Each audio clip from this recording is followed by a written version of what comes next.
Assalamualaikum, dear students. So this is another chapter of your NEET finishing test 2023. That's work power energy. This is an important chapter. So without wasting time, let us get started. देखिए, जो work power energy का जो topic है ये most important topic है, क्योंकि इसमें एक ऐसा टूल है जिसको आप कहते हैं that work energy theorem. Work energy theorem एक ऐसा टूल है जिस थ्योरम को अगर आप अच्छी तरह से समझ गए हो तो आप इस थ्योरम को किसी भी चैप्टर में क्वेश्चन सॉल्व करने के लिए यूज कर सकते हैं। So this is a very important tool with you people that lies in work power energy, what we call as work energy theorem. तो उस टूल को ख्याल में रखते हुए मैंने इस वर्क पावर एनर्जी को ऐसे डिजाइन किया है कि जितने भी questions work power energy based आपके फिजिक्स में, सिर्फ इस चैप्टर में नहीं, जितने भी चैप्टर्स है आपके पास, जो भी चैप्टर्स है जहां पे ये टूल यूज हो सकता है, उनमें आप इसको फिर आराम से यूज कर सकते हो। So this chapter is very important क्योंकि it is a very conceptual and इस चैप्टर में कुछ ऐसे कंसेप्ट्स है जैसे इसमें कंजर्वेटिव फोर्सेस का आइडिया है, ठीक है, कंजर्वेटिव फोर्सेस में वर्क डन का और फोर्स कैसे निकाला जाता है, वर्क एनर्जी थ्योरम है, इसमें मैकेनिकल एनर्जी कंजर्वेशन का एक प्रिंसिपल है, इसमें इक्विलिब्रियम बेस्ड चीजें हैं जो सब आपके लिए इंपॉर्टेंट है। और अगर आप इसको यहाँ सीख गए तो रेस्ट ऑफ द चैप्टर जो फिजिक्स में, जैसे आप इलेक्ट्रोस्टैटिक्स पढ़ते हैं, आप मैग्नेटिज्म पढ़ते हैं वहाँ, या आप ग्रेविटेशन पढ़ते हैं, तो अगर आप यहाँ सीख गए तो वहाँ के लिए जो है ये हेल्पफुल बनेगा। सो अगर आप यहाँ पढ़ते तो मतलब 3-4 चैप्टर्स का काम जो है हो सकता है, but if you are having that conceptual view on that thing, so keeping that thing in mind मैंने इस सीरीज को डिजाइन किया। Now question number first, force of this Newton acts on a particle such that it displaces it from here to here, calculate work done। देखिए, ये जो question है ये important नहीं है, दिस इज नॉट इंपॉर्टेंट, बिल्कुल आसान क्वेश्चन है, आप आराम से कर सकते हैं, मगर इसमें जो कंसेप्ट इन्वॉल्व है वर्क पावर एनर्जी में, तो उसमें मैं आपको बोल दूं, या मैं इसको, चलिए मैं एक स्लाइड ऐड करता हूं यहां पे। देखिए, वर्क पावर एनर्जी में जो कंसेप्ट वर्क का है that is work is equal to F dot S, force dot displacement, that's dot product of force and displacement gives us work done in case of work power energy, but this formula is valid only when force is constant। so force here is constant। अगर force constant है, अगर force का value constant रहता है numerical में, तब जाके आप एफ डॉट एस यूज कर सकते हैं, या जिसको आप कहते हैं W is equal to F S cos theta, where theta is angle between force and displacement vector। so in this way you can calculate the work done, but the condition is that force should be constant। then another thing is that if force is variable, तो variable forces में हम फिर work done कैसे calculate करते हैं वो हमारे जो इस सीरीज में जो क्वेश्चंस है उनमें आपको पता चलेगा। वेरिएबल फोर्सेस के न्यूमेरिकल्स को कैसे टैकल किया जाता है। फिलहाल जो मेरा अभी का कंसेप्ट है that is based on constant force। so we are having a force of this, so its magnitude is constant, so it's a constant force acts on a particle such that it displaces it from this to a point this to a point this। तो मान लीजिए ये आपका point A है, this is point B, इनके आपको coordinates दिए हैं। पॉइंट A के कोऑर्डिनेट्स है 0 1 कामा इट्स 2 हियर, और पॉइंट B के कोऑर्डिनेट्स आपको दिए हैं it's 2 comma 3 comma 4, these are the coordinates। so we have to calculate the work done if this force displaces the particle from position A to position B। तो अगर हमें ये position A to position B का जो vector निकालना है, so let us consider that vector is S here। तो वो वेक्टर कितना है, तो सिंपल तरीका है, आपने पढ़ा होगा, this is very basic thing जो आपको पता है, दैट x में से x अपर कोऑर्डिनेट में से lower coordinate, 2 - 0 is 2i cap, then it is 3 - 1 it is plus है ना, 3 - 1 it's 2j cap, then it is 4 - 2 again plus 2k cap। so this is your displacement vector by simple dot product that work is equal to f dot s। f dot s you can calculate the work। हम f का equation तो दिया है आपको, it is 2i cap, then it is plus 3j cap। इसका हम dot करते हैं किसके साथ, डिस्प्लेसमेंट के साथ, it's 2i cap plus 2j cap plus 2k cap। देखिए i का i के साथ होगा, it's 2 2s are 4 here, i dot i is 1 plus j का j के साथ 2 3s are 6, k का होगा ही नहीं, so w is equal 10 joule is the work done here। very simple and basic question, तो आंसर शुड बी 10 जूल। तो ये बिल्कुल सिंपल और बेसिक क्वेश्चन है, मगर इसमें ये कंडीशन आपने सीखी कि force is having a constant value. अगर फोर्स का न्यूमेरिकल में कांस्टेंट वैल्यू है then you can simply go for F dot S, जिससे आप वर्क डन निकाल सकते हैं। देन क्वेश्चन सेकंड में जाने से पहले, this thing is very important, ये है वो चीजें जो मैंने इस सीरीज में ऐड की है, और अगर आपको ये चीजें समझ आती है तो फिर आप कोई भी न्यूमेरिकल कर सकते हैं। सिर्फ यहाँ नहीं, वर्क पावर एनर्जी में बाकी चैप्टर जैसे आपका इलेक्ट्रोस्टैटिक्स, मैग्नेटिज्म, ग्रेविटेशन, हर जगह फ्रिक्शन, हर जगह आप इस कंसेप्ट को फिर यूज कर सकते हैं. The question is that work done by using work energy theorem. देखिए वर्क एनर्जी थ्योरम आगे भी मैं इसमें पढ़ाऊंगा, मगर यहां से आप वर्क एनर्जी थ्योरम को एज अ टूल लेके कैसे चलोगे to calculate work done in different processes. ठीक है, आपको वर्क एनर्जी थ्योरम यूज करना है to calculate that work done in different cases. तो उसके लिए जो है आपको पता होना चाहिए वर्क एनर्जी थ्योरम का statement that sum of work done by all forces in physics is equal change in kinetic energy. तो हमें पता होता है फिजिक्स में दैट वर्क एनर्जी थ्योरम कहती है, वर्क एनर्जी थ्योरम का जो स्टेटमेंट है, वर्क एनर्जी थ्योरम जो है आपका, वो कहता है that work done by all forces in physics, work done by all forces in physics, that is summation of work done by all forces in physics is equal change in kinetic energy, that's final kinetic energy minus initial kinetic energy. It can be proved, मगर हम entrance पढ़ा रहे हैं, proof की कोई जरूरत नहीं, 11th में prove करते हैं. So summation of work done by all forces in physics equal change in kinetic energy. अब जो समेशन ऑफ वर्क डन जो है इसका कंसेप्ट मैं आगे लूंगा, जहां पे मुझे एक्चुअली वर्क एनर्जी थ्योरम पढ़ाना है. फिलहाल मैं वर्क डन प्रोसेस के लिए कि summation of work done is equal that change in kinetic energy से आप कैसे न्यूमेरिकल्स वर्क डन के सॉल्व कर सकते हो. Otherwise we have to go for this thing in detail आगे, और वो इससे भी इंपॉर्टेंट कंसेप्ट है. फिलहाल देखिए जब भी आप यूज करेंगे इसको वर्क डन कैलकुलेट करने के लिए, that is summation of work done bye all forces in physics equal change in kinetic energy. अगर आपसे कोई पूछे what do you mean by all forces in physics, that is work done by an external agent, work done by a non-conservative force, work done by a non-conservative as well as work done by a non-conservative force. इन सब work done का जो summation होता है वो होता है बराबर change in kinetic energy. But मैंने बोला कि ये मैं आगे डिस्कस करूंगा. फिलहाल work energy थ्योरम को एज अ टूल लेके कैसे हम work done different processes calculate करते हैं वो मैं आपको दिखाता हूँ. देखिए आप summation of work done is equal change in kinetic energy, that's final minus initial, तो हाफ ऑफ एम कॉमन आ जाएगा, तो final velocity square minus initial velocity square. अब देखिए तीन पैटर्न ऑफ क्वेश्चन आपसे पूछे जाते हैं यहां से. एक होता है पोजीशन टाइम इक्वेशन, तो you are being provided with a position time equation, आपको एक पोजीशन टाइम इक्वेशन दिया जाता है और आपसे पूछा जाता है कैलकुलेट द वर्क डन. तो position time equation based numerical मैं आपके साथ डिस्कस करूंगा कि अगर आपको पोजीशन जो है वो डिपेंड करता है टाइम पे, तो उस केस में आप वर्क डन कैसे कैलकुलेट करोगे bye using work energy theorem. Then another question which can be asked is velocity time equation. अगर आपको velocity as a function of time दिया गया है तो आप कैसे work done निकालोगे by using this theorem. Third type of question which can be asked is velocity position equation. अगर velocity function है position का, तो उस केस में आप इस theorem को यूज करके वर्क डन कैसे कैलकुलेट कर सकते हो. तो I am providing each and every type of question which can be asked in this series. मतलब वर्क पावर एनर्जी से वो कोई भी क्वेश्चन जो वर्क डन के रिलेटेड वो पूछे उसको कैसे टैकल किया जाता है, उसमें मैंने बोला that summation of work done is equal change in kinetic energy. Change in kinetic energy ये है.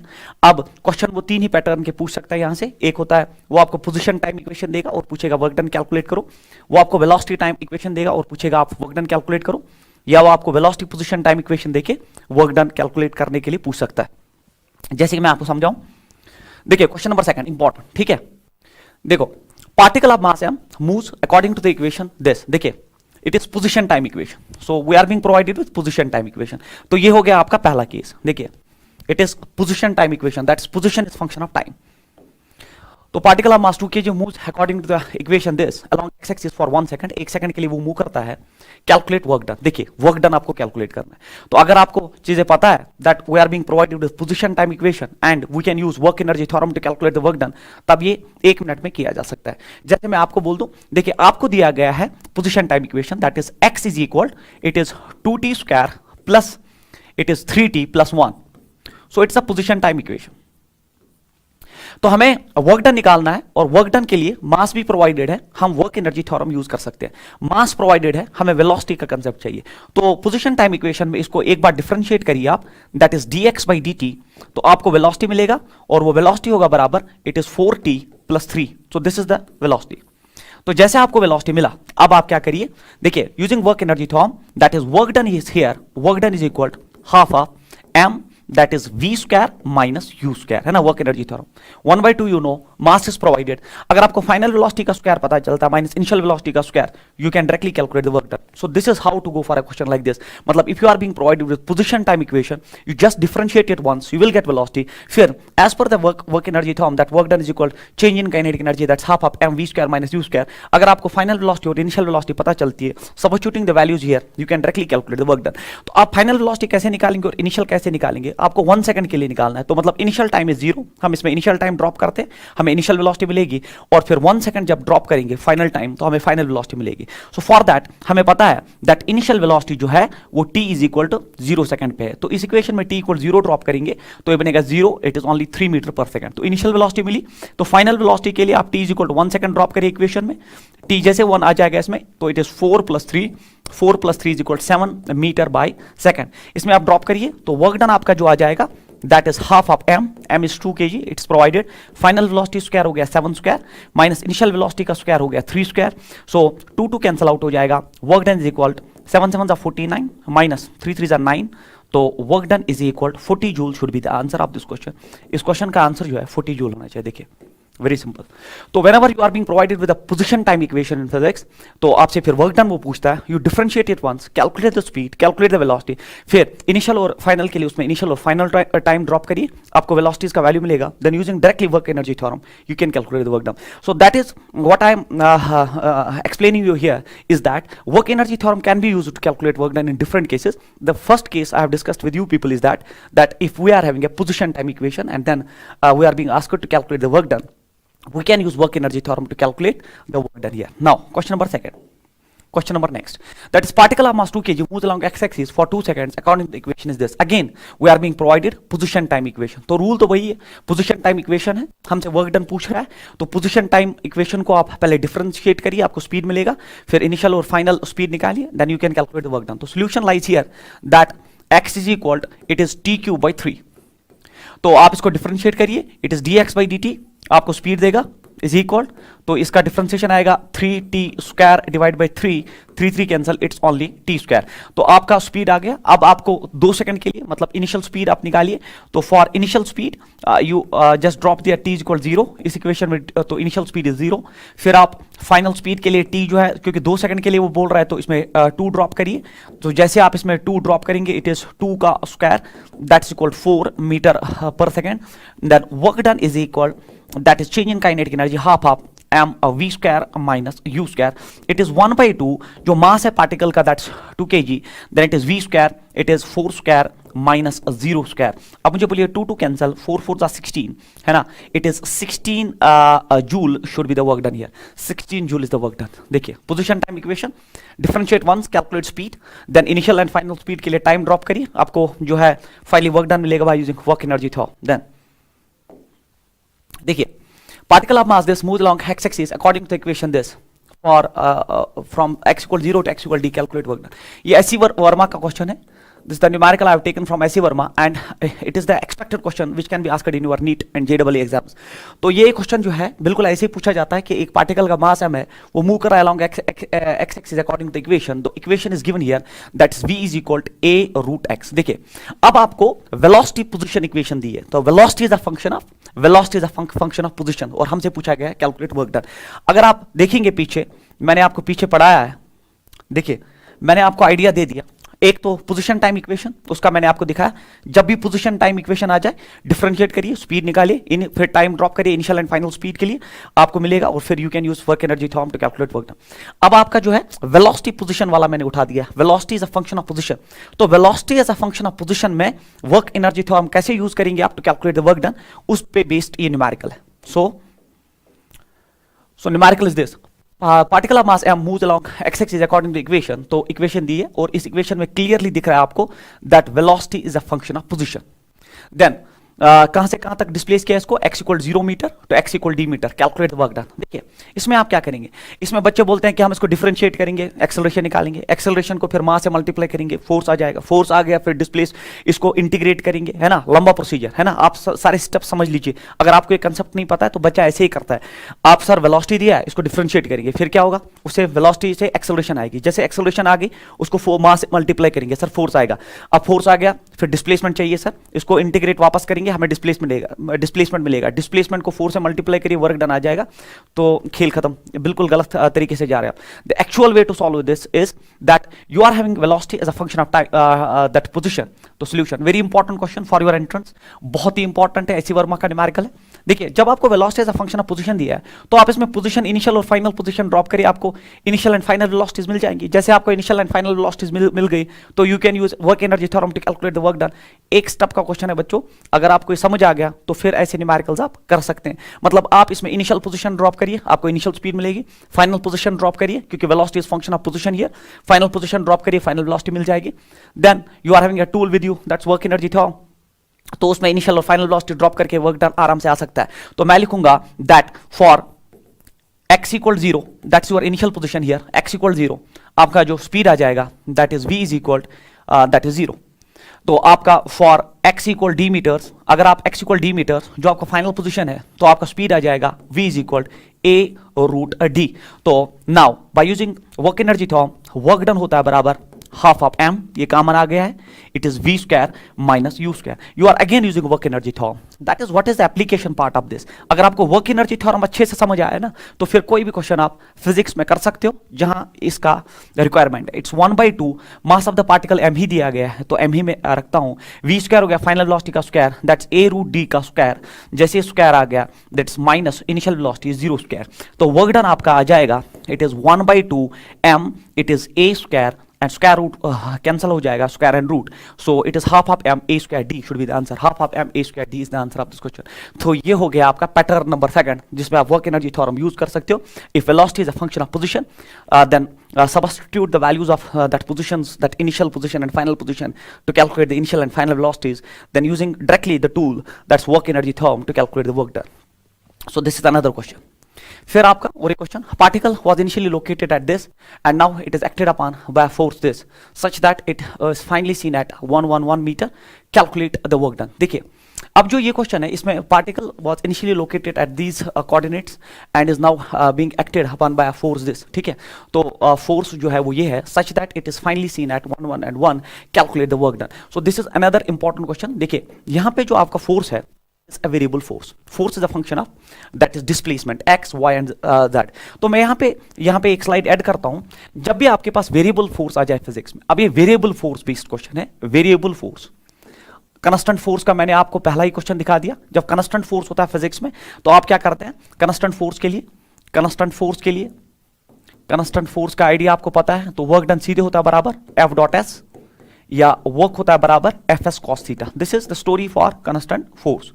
But when force is function of displacement, और force is function of time, तो फिलहाल डिस्प्लेसमेंट के केस का दिखाऊं मैं आपको वेरिएबल फोर्स। तो वेरिएबल फोर्स दो टाइप्स का हो सकता है, very important thing I am going to teach you because it will add to the concept so that then you can solve numericals on this pattern also. तो variable force अब दो types का हो सकता है, that is your force can be a function of displacement. आपका force function हो सकता है डिस्प्लेसमेंट का, x का, y का, z का। अगर आपका फोर्स फंक्शन होता है डिस्प्लेसमेंट का, इस केस में so force is function of displacement, इस केस में वर्क डन इंटीग्रेशन से कैलकुलेट किया जाता है डायरेक्टली, और ये इंटीग्रेशन होता है that is fx dx plus integration of fy dy plus integration of fz dz। So this is the case when that a force is a variable force and force is a function of displacement, then work is directly calculated by integration। तब आप work को directly integration से calculate कर सकते हो, तो इस चीज का ख्याल रखिए। तो वेरिएबल फोर्स में फोर्स पहले फंक्शन है डिस्प्लेसमेंट का, अगर इस पैटर्न बेस्ड क्वेश्चन पूछा जाए that force is a function of displacement, तब वर्क डायरेक्टली इंटीग्रेशन से कैलकुलेट किया जा सकता है। और कैसे करेंगे आप, that's work is equal integration of f of x dx plus f of y dy plus f of किस वेरिएबल पे डिपेंड करता है उसके हिसाब से ड्रॉप करिए। But if your force is a function of time, तो बच्चा यहां पे भी बोलता है सर मैं इंटीग्रेशन करूंगा, डायरेक्टली इंटीग्रेशन पॉसिबल ही नहीं है। यहां पे क्या इंटीग्रेट करेंगे आप, क्या मिलेगा आपको वहां से, कुछ नहीं। तो force a function of time, इस पैटर्न के न्यूमेरिकल्स आपने किए होते हैं, मगर ये न्यूमेरिकल आपसे मिस हो जाता है, दैट इज व्हाई फिर ये क्वेश्चन आप गलत करते हो। वहां पे force is function of displacement, you just go for integration, and integration में ये आपने पढ़ा होता है 11th क्लास में detail. But force a function of time, then उसके लिए आप डायरेक्टली इंटीग्रेट नहीं कर सकते, इनडायरेक्ट इंटीग्रेशन मतलब आप सीधे क्या लिखेंगे, that force is equal function of time. मैं आपको पॉइंट्स दे रहा हूं जिससे आप फिर न्यूमेरिकल सॉल्व कर सकते हैं। फोर्स जो है आपका होता है mass into acceleration is function of time, mass उसको डिवाइड करिए आपको एक्सेलरेशन मिलेगा, force into time divide by mass, जैसे आपको मिला, अब एक्सेलरेशन होता है बराबर dv बाई dt। जैसे आपका एक्सेलरेशन है dv बाई dt, तो ये आएगा force function of time divide by mass. Cross multiplying the things you will have dv is equal force function of time divide by mass multiplied by dt। जब आप इसको आप integrate करेंगे तो आपको जो है स्पीड मिल जाएगा, और फिर आप work power energy theorem use करके आप वर्क डन कैलकुलेट कर सकते हो। तो वेरिएबल फोर्स के दो केसेस है, force as a function of displacement, force as a function of time. Whenever force function of displacement, go for direct integration to calculate the work done, and whenever force a function of time, then आप पहले force को लिखिए मास into acceleration, वहां से acceleration निकालिए, mass divide हो जाएगा, acceleration फिर होता है dv बाई dt, और फिर क्रॉस मल्टीप्लाई करके आपको स्पीड मिल जाएगा, स्पीड मिलेगा, वर्क एनर्जी थ्योरम यूज करके वर्क डन कैलकुलेट किया जा सकता है। So this thing is very important. अगर आपको ये चीज समझ आ गई तो फिर इस बेसिस पे आप न्यूमेरिकल कर सकते हैं। उसके बाद और एक चीज इसमें ऐड में करता हूं, देखिए whenever force is function of displacement, तो work done is directly calculated by integration. It means that integration जो है, integration of f of x dx plus integration of f of y dy plus integration of f of x dx आपको work done देगा, या work done जो है आपको दे रहा है दैट इज f dx, है ना। अगर मैं जनरलाइज लिखूं, अब x y z जो है मैं रिमूव कर रहा हूं, generalize integration of that's f dx, if f is only function of x, if f is only function of y, तो fy dy fz dz, तो जनरल, या मैं लिखूं f dr in order to avoid the confusion that dx dy dz अब depend करता है f of x पे, function जो है force is a function of displacement, force a function of y, force a function of z, तो मैंने remove ही कर दिया, तो मैंने लिखा इंटीग्रेशन ऑफ f dr। अब dr कोई भी हो सकता है इसमें, ठीक है, तो ये आपको वर्क डन देगा। But you know that integration gives us area, integration हमें एरिया देता है ग्राफ का, जैसे आपने पढ़ा होता है काइनेमैटिक्स में, इंटीग्रेशन हमें एरिया देता है ग्राफ का, और डिफरेंशिएशन हमें स्लोप देता है, differentiation gives us slope in the graph and integration gives us area. It means area under f force displacement curve, अगर फोर्स डिस्प्लेसमेंट कर्व आप ड्रॉप करते हैं, उसका जो एरिया है वो भी आपको वर्क डन देगा। जैसे मैं यहां पे स्लाइड ऐड करूं, that is work is equal to integration of f dr, and you know that integration gives us area under the curve. It means the area under force displacement curve gives us work done. तो मतलब अगर मैं यहाँ पे कोई generalised graph बनाऊं force and displacement का, और ये ऐसा कुछ ग्राफ आया, तो इसके अंदर जो एरिया होगा आपको, तो आपसे पूछता है कि फोर्स डिस्प्लेसमेंट कर्व के अंदर जो एरिया है वो क्या देता है, that gives you the work done. तो इस चीज को आप याद रखिए। अब हम न्यूमेरिकल पे वापस आते हैं। The numerical is like this: particle was initially located at this initial coordinates, and now it's acted upon by a force this.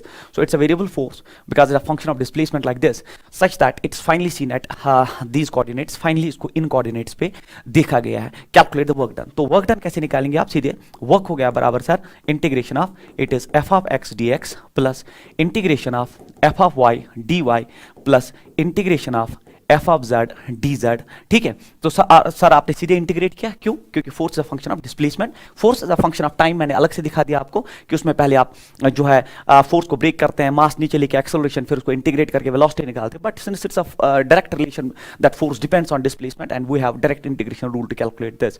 तो इनिशियल कोऑर्डिनेट्स आपके 0 0 0 है, तो इनिशियल कोऑर्डिनेट्स इसके भी 0, इसका भी 0, इसका भी, एंड फाइनल कोऑर्डिनेट सबके 1 1 1 है, तो फाइनल कोऑर्डिनेट सबके 1 1 1 1 है। w is equal f of x, तो फोर्स जो x में है that's x dx from 0 to 1 plus y में जो है that is y dy 0 to 1 plus integration of f of z it is z square dz from 0 to 1। बिल्कुल integration आप आपने 11th में पढ़ा होता है, it is x square by 2 from 0 to 1 plus it is y square by 2 from 0 to 1 plus it is z cube by 3 from 0 to 1। चलिए अब मुझे बोलिए आप w इज इक्वल, देखिए 1/2 बाहर आ जाएगा, upper limit is 1 square minus 0 square that's 1 plus 1/2 बाहर आएगा, upper limit is 1 square minus 0 square that's 1 plus 1/3 बाहर आएगा, upper limit is 1 cube minus that's again this, so it's 1/2 plus 1/2 plus 1/3। इसको थोड़ा mathematics में डाल देते हैं, तो ये बन जाएगा बच्चों w इज इक्वल 1/2 प्लस 1/2 जो है इट्स 2/2 दैट्स 1 प्लस 1/3, तो ये हो गया 3 1 4, it's 4/3 joule should be the answer of this question, 4/3 joule should be the answer of this question. So first option is the answer.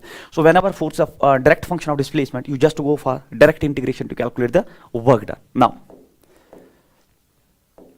उसके बाद देखिए ये और एक क्वेश्चन है, calculate f and calculate f. तो मतलब question is like this, you have to calculate this f here in this diagram. First it's force and displacement. It is force and a displacement curve.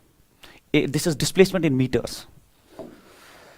This is a displacement in metres यार, so it is x in metres, displacement in metres का कहो ये, ठीक है, हाँ बिल्कुल, it's displacement line and this force. चलिए, हमसे पूछा गया कैलकुलेट एफ, तो मतलब हमें ये निकालना है। This is the first task we have to calculate, मतलब ये जो फोर्स है ना यहाँ पे इस एक्सिस पे, जो नेगेटिव साइड पे है, पॉजिटिव साइड पे तो दे दिया है 10 न्यूटन, हमें ये निकालना है। उसके बाद कैलकुलेट टोटल वर्क डन, हमें टोटल वर्क डन निकालना है, क्योंकि फोर्स डिस्प्लेसमेंट करो है, और मैंने आपको अभी बोला the area under force displacement करो गिव्स अस वर्क डन। आपने देखा होगा अभी, देखिए एरिया अंडर फोर्स डिस्प्लेसमेंट करो गिव्स अस वर्क डन, क्योंकि फोर्स डिस्प्लेसमेंट करो ही है, इसलिए आपसे वर्क डन भी पूछ रहा है, तो हमें एफ निकालना है, हमें वर्क डन निकालना है, हमें मैक्सिमम स्पीड भी निकालना है। Calculate maximum speed given m is 2 kg and initially the body is at rest. Very important question, ठीक है, बहुत ही जबरदस्त क्वेश्चन है। अब इसको हम कैसे फॉलो करेंगे, देखिए पहले आपको एफ निकालना है, ये वाला, ठीक है, अदरवाइज ये दिया गया होता है। अब जो मेरा तरीका है कि इसमें एफ भी निकाल दो। आप कैसे निकालोगे, देखो आप इधर, अगर आप देखोगे ये जो है थीटा है, this theta is equal to this theta. Sir कैसे, क्योंकि these are two straight lines और then it is opposite angles are equal, तो ये जो एंगल्स होते हैं ये बिल्कुल इक्वल होते हैं। अब मुझे बोलिए यहाँ पे जो टैन थीटा लगेगा, टैन थीटा यहाँ पे इस ट्राइंगल में tan theta, that is tan of theta, it is equal to perpendicular by base. What is perpendicular here? 10 and base is 1. It is 10 by 1. तो यहाँ पे भी tan theta वही लगेगा. It is perpendicular by base. That perpendicular here is f and the base is 2 और 1 3 में जो gap है that is 1. So cross multiply. So f is equal to 10 Newton. तो मैंने पहले f ही निकाल दिया और that is equal to 10. तो मतलब ये जो है ना ये आपको नहीं दिया गया था, ये आपको कैलकुलेट करना था और वो आ गया 10 Newton. So first thing we have calculated, that's f. Very simple. These two are straight lines, so I am using the identity that these two angles should be equal between two straight lines, that vertically opposite angles are equal. Then tan theta is perpendicular by base. The perpendicular here is 10. Then base is 1, क्योंकि 1 और 2 में gap जो 1 meter. Then it is again for this triangle tan theta is perpendicular by base. The perpendicular here is f and the base here 2 and 3 में भी 1. Cross multiply. F is equal 10 Newton, मतलब negative side पे भी 10 है। तो आ गया फिर इसमें कैलकुलेट टोटल वर्क डन। अब टोटल वर्क डन के लिए इसमें 3 वर्क डन है, 2 पॉजिटिव एरिया, देखिए ये पॉजिटिव एरिया है, ये भी पॉजिटिव एरिया है और ये नेगेटिव एरिया है। तो जब वो टोटल वर्क डन पूछ रहा है तो ये 2 एरिया ऐड हो जाएंगे और ये उसमें से सब्ट्रैक्ट होगा। To calculate the total work done we have to add these 2 areas and this will get subtracted. We know that area under force displacement curve gives us work done. Since these 2 areas are positive तो वो add हो जाएंगे और negative area उसमें से subtract होगा, क्योंकि work done can be positive, it can be negative, it can be zero. तो चूंकि पॉजिटिव वर्क्स ऐड हो जाएंगे और नेगेटिव उसमें से सब्ट्रैक्ट होगा। अब कैसे निकालेंगे work done, very simple, I will show you here. हाँ मैं यहाँ पे दिखाता हूँ आपको with a different color. That is, so total work done के लिए तो मैं लिखूँ यहाँ पे total work done is equal. Total work done में ये 2 एरिया में ऐड करूंगा और ये सब्ट्रैक्ट। पहले देखिए ये आपका एक रेक्टेंगल है, लेंथ इनटू ब्रेड्थ है ना, length into breadth will give the area of this rectangle.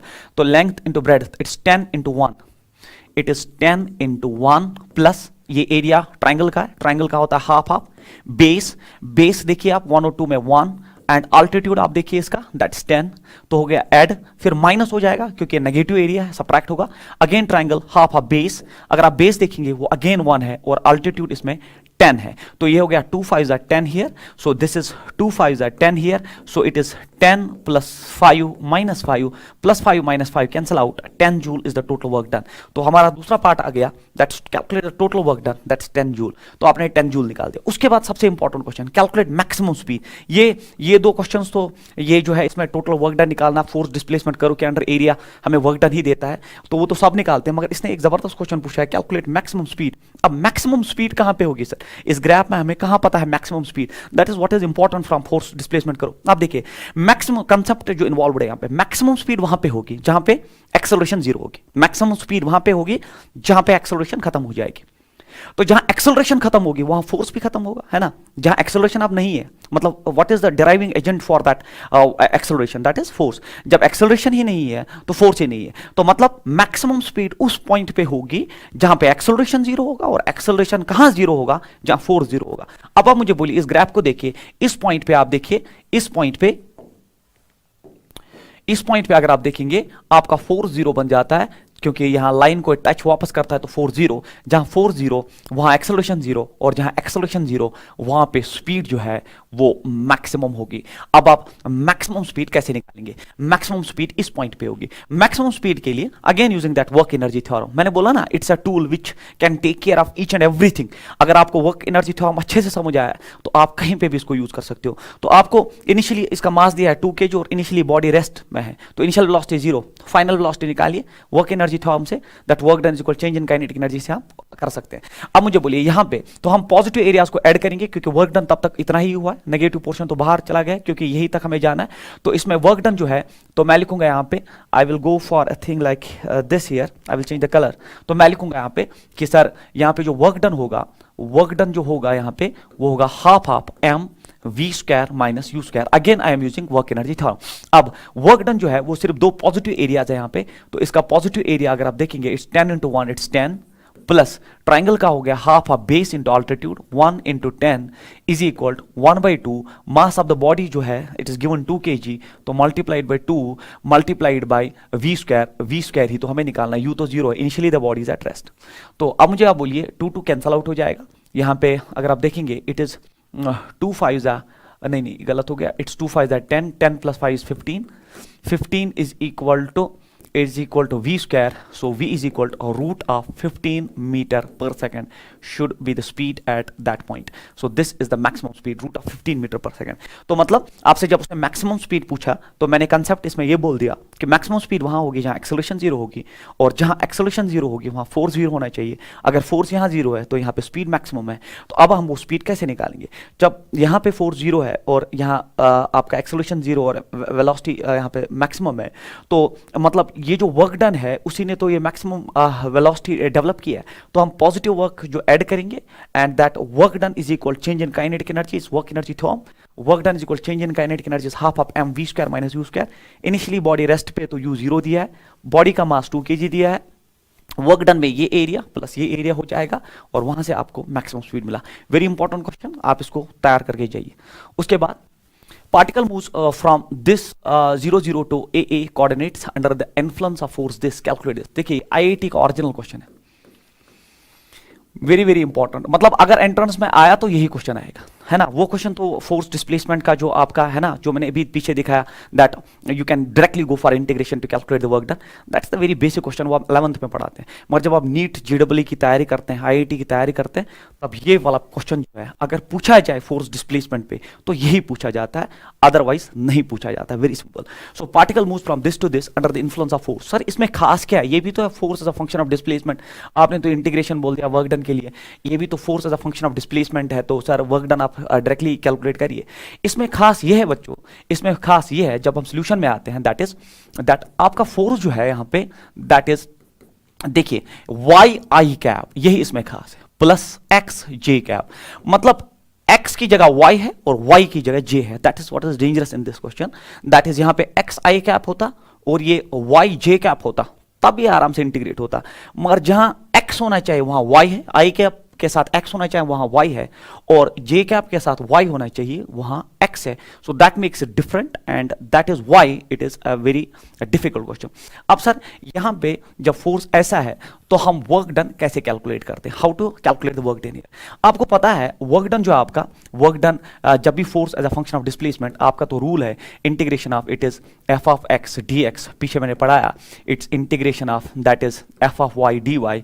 तो आप जब इसमें ड्रॉप करेंगे f of x की जगह आप आएगा y, so integration of y it is dx, है ना, और प्लस हो जाएगा फिर तो मैं एक ही इंटीग्रेशन के अंडर इसको लिख दूं, plus it is that is, इसको ब्रेक करने की जरूरत है, मैंने एक ही इंटीग्रेशन में लिख दिया।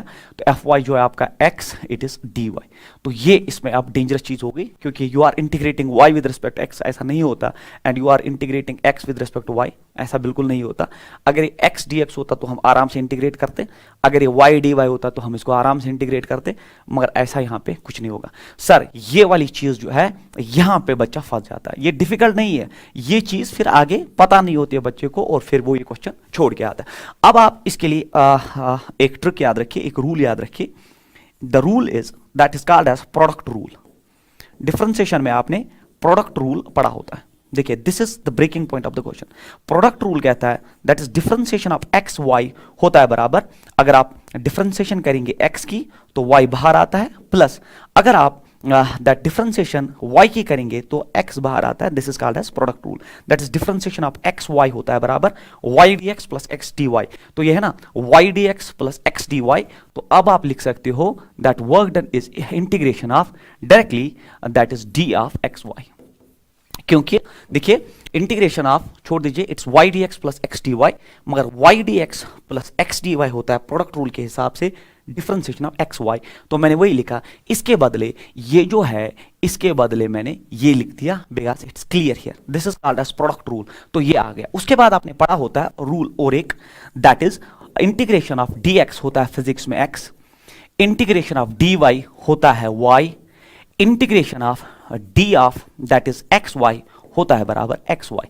मतलब इंटीग्रेशन में d के साथ जो हो वो डायरेक्टली बाहर आता है। इंटीग्रेशन ऑफ dx x आता है, इंटीग्रेशन ऑफ dy y आता है, इंटीग्रेशन ऑफ dt t होता है, इंटीग्रेशन ऑफ dv v होता है, तो integration of dx integration of dxy होता है xy, तो xy बाहर आ जाएगा। और लिमिट्स जो है it is 0 0 initially, initial coordinates to final coordinates a, तो मैं लिखूंगा it's w, it is from that is directly आ जाएगा xy। कैसे आपने लिखा सर? क्योंकि मैंने बोला इंटीग्रेशन ऑफ dx x होता है, इंटीग्रेशन ऑफ dy y होता है, तो integration of d of x y होता है एक्स वाई सीधे बाहर आ गया। एंड कोऑर्डिनेट्स जो इसमें है लिमिट्स जो है 0 0 टू a, तो जब आप इसमें ड्रॉप करेंगे तो a है x भी a y भी a, तो a dot a it is a square is the work done. So this is the answer of this question. That is how जो है ये आप सॉल्व कर सकते हैं। Very important numerical force displacement का जो मैंने पीछे force as a function of displacement वो जो क्वेश्चन दिखाया वो यूजुअली हम 11th में दिखाते हैं या नीट में भी पूछा जाता है, मगर जब आप IIT JEE ये अब चूंकि नीट जो है वो मॉडिफाई हो गया है, उसके उसमें लेवल जो है वो अच्छी खासे अब पूछता है और बिलीव ये किया जाता है कि 2020 में जो 2022 में जो नीट होगा वो डिफिकल्ट होगा।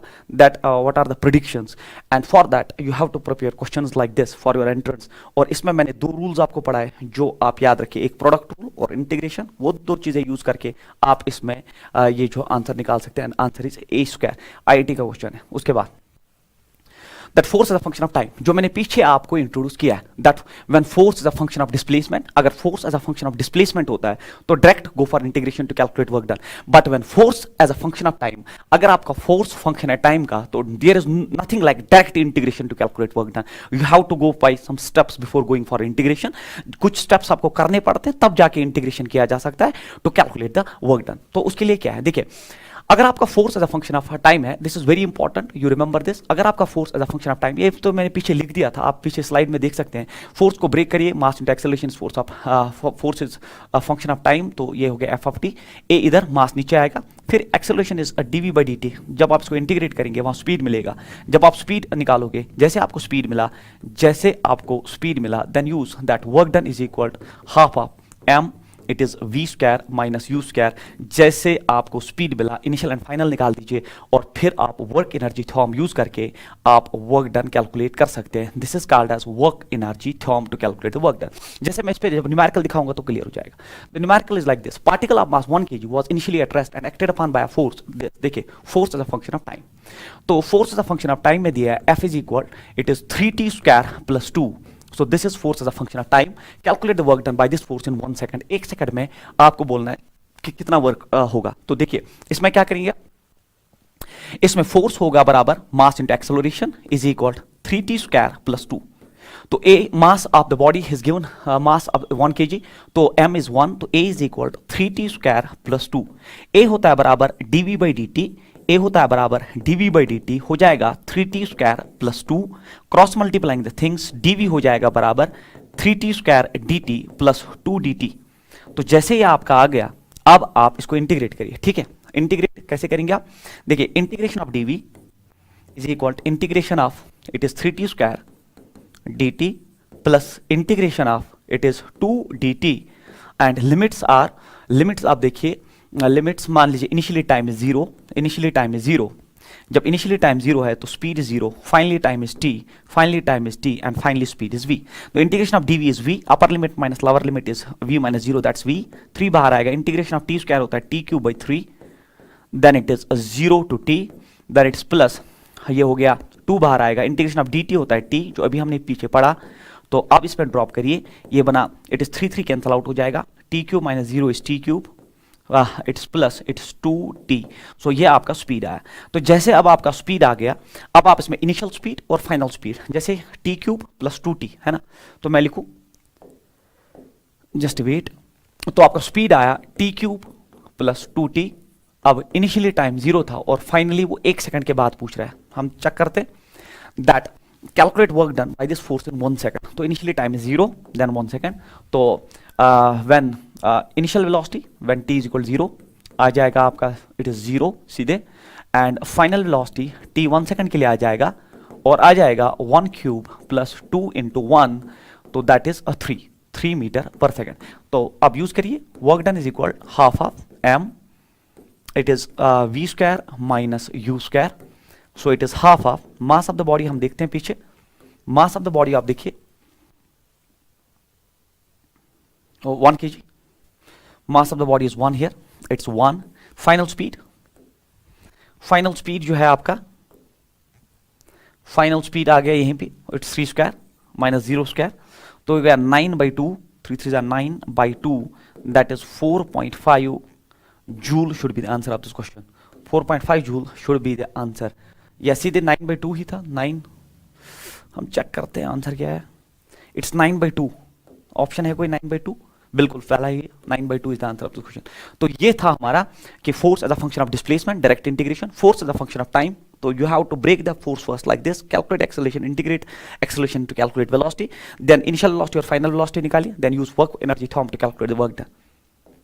उसके बाद conservative and non conservative force, again a very big concept in physics, ठीक है। यहां से अब जो है, अब इंपॉर्टेंट चीजें हैं जो आपको अगर यूज करनी आई तो ये एज इट इज आपके इलेक्ट्रोस्टैटिक्स में, आपके मैग्नेटिज्म में, आपके ग्रेविटेशन में, जहां कहीं पे भी कंजर्वेटिव फोर्स इन्वॉल्व होगा फिर आप यूज कर सकते हो। First conservative non conservative forces, और फिर मैंने इसमें थोड़ा सा लिख दिया। देखिए कंजर्वेटिव फोर्सेस वो फोर्सेस होते हैं, कंजर्वेटिव, थोड़ा सा आइडिया देता हूं मैं, कंजर्वेटिव फोर्सेस वो फोर्सेस होते हैं जिनमें work done is independent of path taken, work done path taken पे डिपेंड नहीं करता, work done depends only on initial and final position, and work done in a cyclic path is zero.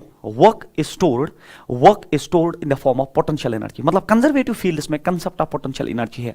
Conservative fields वो fields होते हैं जिनमें work done independent of path taken, path पे depend नहीं करता, only initial and final position पे।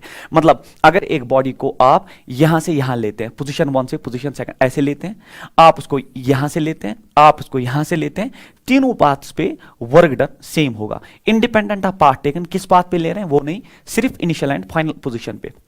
अगर आप साइक्लिक पाथ पे बॉडी को वापस लाते हैं तो वर्क डन 0 होता है, और ये जो वर्क डन है ये स्टोर होता है in the form of potential energy. Work done is stored in the form of potential energy. So in case of conservative fields we have a concept of potential energy. हमें एक concept है जिसको हम कहते हैं potential energy. तो सिर्फ conservative fields में ऐसा कंसेप्ट। और फिर कंजर्वेटिव फोर्सेस या फील्ड्स में एक इंपॉर्टेंट चीज ये है that there is a relation between work done and change in potential energy, that work is negative times change in potential energy. This is a very beautiful equation जिसको आप golden equation भी कह सकते हो to tackle numericals. Conservative fields में potential energy का concept है, और फिर कंजर्वेटिव फील्ड्स में एक रिलेशनशिप होता है work done and change in potential energy में, और वो जो रिलेशनशिप होता है that relationship is here that work is equal negative times change in potential energy, negative times change in potential energy. Sir ये इक्वेशन तो ठीक है, हमें याद रहेगी that work done is negative times change in potential energy, मगर इसका जो कंसेप्ट है वो हमें समझाइए। देखिए क्योंकि ग्रेविटेशनल फोर्स एक कंजर्वेटिव फोर्स है, और कंजर्वेटिव फोर्सेस और फील्ड्स में जब भी कंजर्वेटिव फोर्स वर्क डन करता है, देखिए इस मार्कर को मैं जब छोड़ूं, क्योंकि ग्रेविटेशनल फोर्स में, और ग्रेविटेशनल फोर्स एक कंजर्वेटिव फोर्स है, same is the story with electrostatic force, same is the force with the magnetic force, same is the story with the spring force, elastic forces जो होते हैं वो सारे conservative forces है। फिलहाल gravitational force एक conservative force है, और जब भी हम कंजर्वेटिव फोर्स में एक ऑब्जेक्ट को रिलीज करते हैं, देखिए इस पे आप वर्क डन जो है वो कंजर्वेटिव फोर्स कर रहा है ना, इसको कंजर्वेटिव फोर्स नीचे ला रहा है, तो work done is being done by the conservative force. Conservative force देखिए इसको नीचे ला रहा है। अब मुझे बोलिए, जब ये इनिशियली इस पोजीशन पे था at a good height from the surface of earth, तो इसका पोटेंशियल एनर्जी का कुछ वैल्यू होगा। जब आपने छोड़ दिया तो कंजर्वेटिव फोर्स पे वर्क कर रहा है, तो वर्क डन पॉजिटिव हो रहा है, मगर अगर आप देखेंगे यहां पे जो पोटेंशियल एनर्जी होगी वो कम होगी, क्योंकि यहां पे पोटेंशियल एनर्जी ज्यादा होगी। मतलब जब कंजर्वेटिव फोर्स ने वर्क डन अपने हिसाब से किया, मगर बॉडी में जो चेंज इन पोटेंशियल एनर्जी वो नेगेटिव है। क्यों? क्योंकि final potential energy initial potential energy से कम होता है। तो चेंज होता है हमेशा फाइनल माइनस इनिशियल। तो फाइनल पोटेंशियल एनर्जी यहां पे वो कम है और इनिशियल पोटेंशियल एनर्जी यहां है वो ज्यादा है, तो फाइनल माइनस इनिशियल होता है नेगेटिव। मतलब if work is done by the conservative force, the change in potential energy is negative. मतलब if we move in the direction of conservative force, अगर हम कंजर्वेटिव फोर्स के डायरेक्शन में move करते हैं तो change in potential energy is always negative. Is a very important relation in physics that work done by the conservative force, if we move in the conservative force then the change in potential energy is negative, that is final potential energy. जैसे मैंने इस marker के case में समझाया, यहां पे initially potential energy ज्यादा है, जब आपने छोड़ दिया कंजर्वेटिव फोर्स वर्क डन कर रहा है, ग्रेविटेशनल फोर्स वर्क डन कर रहा है, मगर अगर आप देखेंगे change in potential energy negative है, क्योंकि फाइनल पोटेंशियल एनर्जी यहां कम है in comparison to the initial. तो वही मैंने लिखा है that work done by conservative force is negative time change in potential energy, that is if we move in favor of conservative force। अगर आप कंजर्वेटिव फोर्स की डायरेक्शन में move करते हैं then potential energy decreases, is a very very important concept. अगर आप conservative force की direction में मूव करते हैं ना तो पोटेंशियल एनर्जी डिक्रीज होता है। ये कंसेप्ट आप हमेशा याद रखिए। उसके बाद देखिए, अब आप जैसे ये एक इंपॉर्टेंट क्वेश्चन है आपके एंट्रेंस में, it is based on the concept that is body moves under the influence of conservative force. Body, ये जो ग्राफ है, ये जो बॉडी है ये कंजर्वेटिव, मतलब ए से बी चला गया, फिर बी से सी चला गया, फिर सी से ए चला गया है, तो body is moving under the influence of conservative force. तो न्यूमेरिकल में कहा गया है कि ये जो बॉडी का मोशन है ये कंजर्वेटिव फोर्स के अंडर है। फिर आपको दिया है WAB, मतलब यू आर बीइंग प्रोवाइडेड कि WAB प्रोसेस में जब ये ए से बी चला गया तो बॉडी पे 10 जूल ऑफ वर्क हुआ, it is 10 joule of work only, ठीक है। फिर WBC, जब बॉडी बी से सी चला गया तो आपको वर्क डन दिया है 5 जूल, 5 जूल का वर्क हो गया बॉडी पे, 5 जूल इज हियर ओनली। मैं जे कैप लिख रहा हूं, बिल्कुल गलत है। कैलकुलेट WCA, मतलब जब बॉडी सी से ए जाएगा ये जो है तो हमें कितना वर्क डन होगा। अब इसमें बच्चे जो है लंबा सोचना स्टार्ट कर देते हैं, मगर लंबा बिल्कुल भी नहीं सोचना, क्योंकि ये कंजर्वेटिव फोर्स में कह रहा है since it is moving under conservative force, since the motion is under the motion is under conservative force, लिखने की जरूरत नहीं मगर आपको समझाने के लिए, conservative force, since the body is moving under conservative force then total work done is 0, है ना, क्योंकि कंजर्वेटिव फोर्स में साइक्लिक पाथ में वर्क डन 0 होता है, क्योंकि साइक्लिक पाथ है, और कंजर्वेटिव फोर्स में साइक्लिक पाथ में वर्क डन टोटल 0 होता है। साइक्लिक पाथ में जहां से बॉडी स्टार्ट हो गया वहीं पे वापस आ गया, independent of path taken, and अगर इनिशियल एंड फाइनल पोजीशन वही है, बॉडी यहां से यहां गया, फिर यहां से यहां गया, फिर यहां से वापस आया, तो in a cyclic path work done in a cyclic path, तो साइक्लिक पाथ में वर्क डन 0 होता है। अब साइक्लिक पाथ में वर्क डन जो है वो 3 स्टेप्स में ब्रेक किया गया है, AB, तो मैं लिखूंगा WAB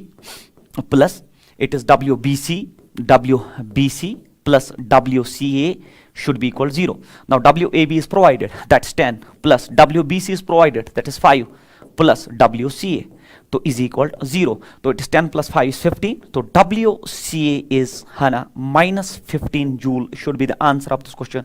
-15 joule this the answer. देखिए कितना इंपॉर्टेंट और बेसिक क्वेश्चन है। अगर आपको पता है कि कंजर्वेटिव फोर्सेज में साइक्लिक पाथ में 0 होता है, तो चूंकि it's a cyclic path, body is under conservative force, therefore work done in a cyclic path is 0। मैंने तीनों स्टेप्स का वर्क डन लेके उसको इक्वेट कर दिया 0, 2 पाथ्स का वर्क डन दिया था, तीसरे का आपने आराम से निकाल दिया। फिर ये है सबसे इंपॉर्टेंट चीज इसमें, that's called as potential energy and then it's curve. Potential energy, देखिए मैंने आपको अभी इंट्रोड्यूस कर दिया that potential energy is a concept in physics only in case. देखिए पोटेंशियल एनर्जी आपने 9th में भी पढ़ा होता है ना, that it is because of the position in case of conservative forces, तो वहां इतना ही पढ़ाया जाता है 9th क्लास में, that potential energy is because of position of the body and kinetic energy is because of the motion. But जब आप 11th में आते हो तो आपको पता चलता है कि पोटेंशियल एनर्जी का जो कंसेप्ट है that is with respect to its position but in the configuration of conservative forces. Potential energy is a concept only in case of conservative forces, जो मैंने अभी थोड़ी देर पहले इंट्रोड्यूस किया।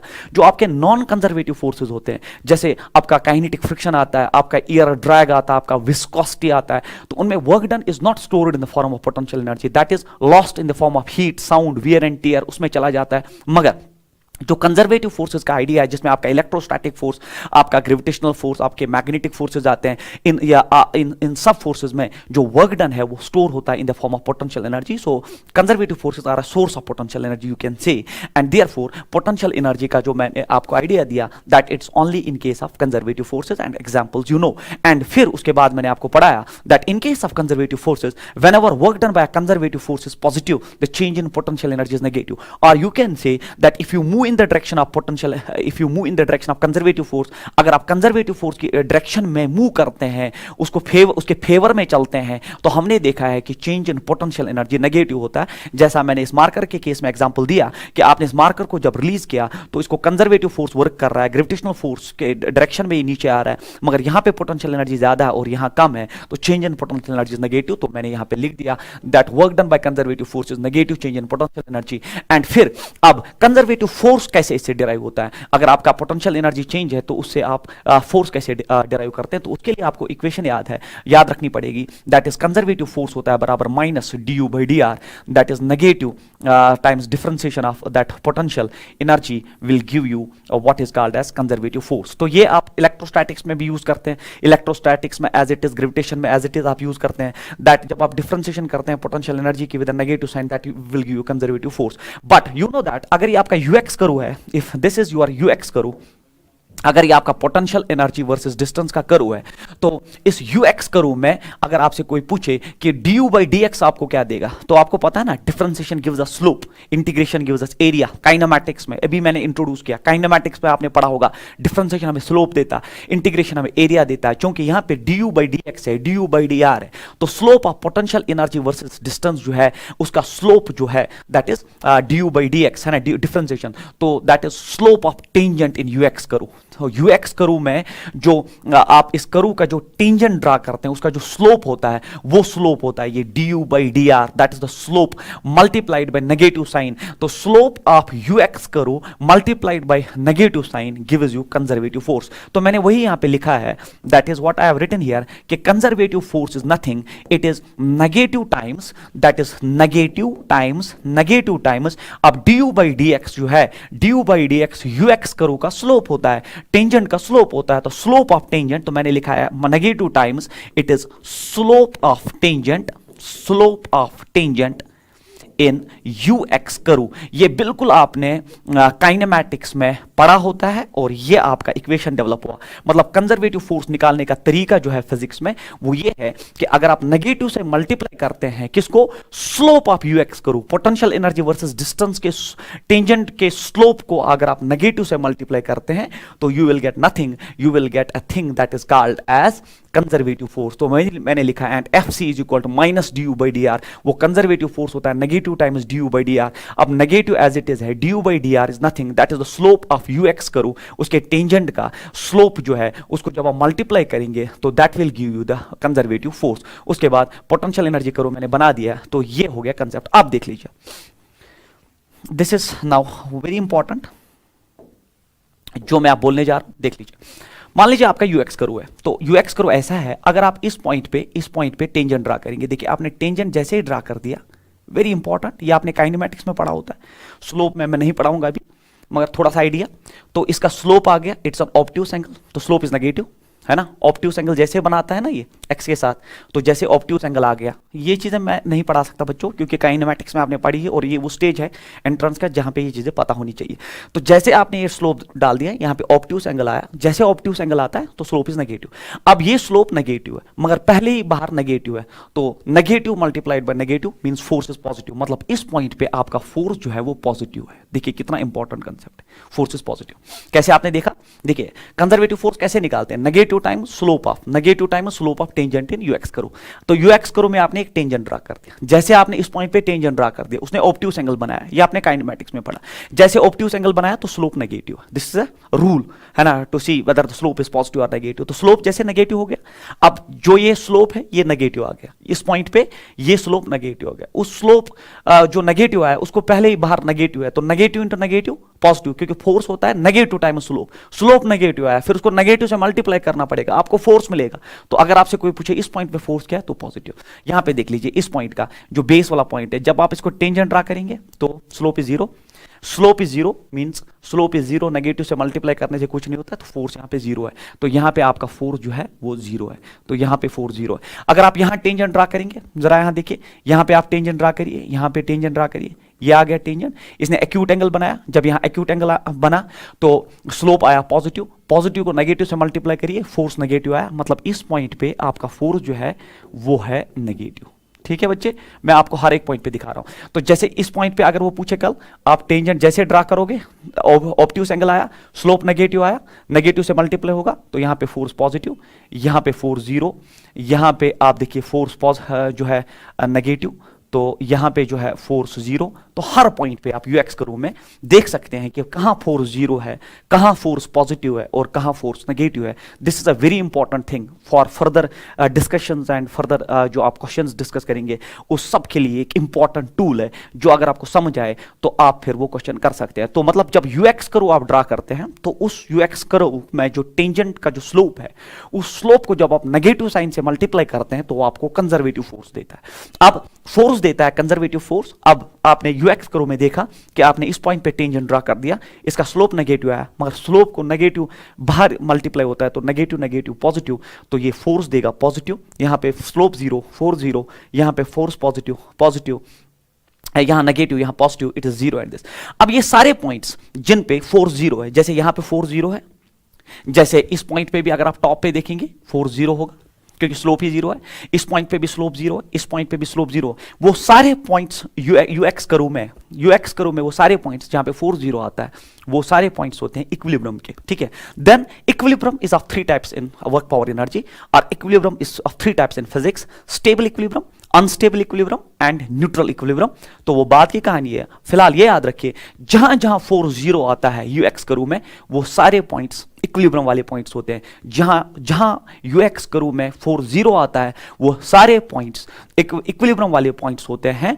आपके वर्क पावर एनर्जी या आपके फिजिक्स में वो इक्विलिब्रियम पॉइंट्स होते हैं जहां पे फोर्स जीरो आता है। फिर आप मुझसे पूछेंगे कि इक्विलिब्रियम कितने टाइप्स का है, तो मैं आपको बोलूं कि इक्विलिब्रियम थ्री टाइप्स का है फिजिक्स में, stable equilibrium, unstable equilibrium and neutral equilibrium. फिर सर अगर ये भी इक्विलिब्रियम है, ये पॉइंट भी इक्विलिब्रियम है, फोर्स जीरो है, यहां पे भी फोर्स जीरो इक्विलिब्रियम है, यहां पे भी फोर्स जीरो इक्विलिब्रियम है, तो इनमें स्टेबल इक्विलिब्रियम कौन है सर, अनस्टेबल कौन है, और फिर इसमें न्यूट्रल कौन है, वो बात की स्टोरी। मगर this thing is very important. उसके बाद देखिए वही मैंने डिस्कस किया। देखिए टाइप्स ऑफ इक्विलिब्रियम, शॉर्टली हमने टाइप्स ऑफ इक्विलिब्रियम पे आ गए। टाइप्स ऑफ इक्विलिब्रियम में अगर आप देखेंगे देखिए अगर आपका ऐसा एक ऐसा स्ट्रक्चर है और आपने इस पे एक बॉल रखी है यहां पे, तो दिस अ बॉल हियर, तो हमने देखा है एक्चुअली ये कर्व का पार्ट मैंने लिया है, मैं अभी समझा दूंगा आपको। तो यहां पे पोटेंशियल एनर्जी जो है मिनिमम है। जिस पॉइंट पे पोटेंशियल एनर्जी मिनिमम होती है, जिस पॉइंट पे पोटेंशियल एनर्जी मिनिमम होती है वो पॉइंट होता है स्टेबल इक्विलिब्रियम वाला। जिस पॉइंट पे पोटेंशियल एनर्जी मैक्सिमम होती है, तो जिस पॉइंट पे पोटेंशियल एनर्जी मैक्सिमम होती है वो अनस्टेबल वाला इक्विलिब्रियम होता है, और जिस पॉइंट पे पोटेंशियल एनर्जी कांस्टेंट होती है वो पॉइंट होता है आपका neutral equilibrium. So these are the three types of equilibrium. इतना क्लियर है यूएक्स कर्व में, जहां जहां फोर्स जीरो है वो सारे पॉइंट्स इक्विलिब्रियम वाले होते हैं। फिर जहां पे पोटेंशियल एनर्जी मिनिमम है वो होता है स्टेबल, और जहां पे पोटेंशियल एनर्जी मैक्सिमम है वो होता है अनस्टेबल, और जहां पोटेंशियल एनर्जी कांस्टेंट है वो पॉइंट होता है न्यूट्रल इक्विलिब्रियम। अब मुझे बोलिए यहां पे देखिए, यहां पे पोटेंशियल एनर्जी मिनिमम है सर, आपको कैसे पता है? देखिए यू इस एक्सिस पे बढ़ रहा है तो ऊपर की तरफ बढ़ रहा है, तो अगर आप देखेंगे ये मिनिमम वाला पोटेंशियल एनर्जी वाला पॉइंट है, तो ये स्टेबल इक्विलिब्रियम वाला पॉइंट है। ये मैक्सिमम पोटेंशियल एनर्जी, क्योंकि यहां यू का ज्यादा वैल्यू होगा, तो this is unstable equilibrium position. ये हो गया फिर से it is stable equilibrium position क्योंकि पोटेंशियल एनर्जी कम है, और ये हो गया अनस्टेबल इक्विलिब्रियम पोजीशन क्योंकि यहां पोटेंशियल एनर्जी जीरो है। तो यूएक्स कर्व से आप देख सकते हैं कि कहां पे पोटेंशियल एनर्जी मिनिमम है। जिन पॉइंट्स पे पोटेंशियल एनर्जी मिनिमम होता है वो स्टेबल इक्विलिब्रियम वाली पोजीशंस होती है, और जिन पॉइंट्स पे पोटेंशियल एनर्जी मैक्सिमम होता है वो अनस्टेबल इक्विलिब्रियम पोजीशंस होती हैं। इक्विलिब्रियम वो पॉइंट्स होते हैं जहां पे फोर्स जीरो होता है, तो इन सब पॉइंट्स पे ये और ये सब पॉइंट्स पे इक्विलिब्रियम है। फिर इक्विलिब्रियम के टाइप्स है stable, unstable and neutral. Stable के लिए क्राइटेरिया ये है कि potential energy is minimum and it's clear here the potential energy here is minimum, so it is stable equilibrium position. The potential here is maximum, potential energy here is maximum unstable, the potential energy is minimum, it is stable equilibrium position. The potential energy here is maximum, the unstable equilibrium position. Neutral में potential energy constant रहता है, वो graph में मैं इसमें add कर दूंगा। तो ये था आपका कि टाइप्स ऑफ इक्विलिब्रियम में स्टेबल इक्विलिब्रियम वो है जिसमें पोटेंशियल एनर्जी मिनिमम, तो यहां पोटेंशियल एनर्जी मिनिमम रहेगा। ये अनस्टेबल में पोटेंशियल एनर्जी मैक्सिमम, तो यहां पोटेंशियल एनर्जी मैक्सिमम रहेगा। और न्यूट्रल में आप देख लीजिए स्टेबल पे पोटेंशियल एनर्जी हर जगह बराबर है, तो इस पोजीशन में जहां पोटेंशियल एनर्जी कांस्टेंट होता है उसको हम न्यूट्रल पोजीशन कहते हैं। उसके बाद ये पॉइंट्स मैं अभी डिस्कस करने जा रहा हूं, this is what I am going to discuss. देखिए इधर आप stable equilibrium, unstable and neutral, this is what we call as the most important portion of your physics, most important.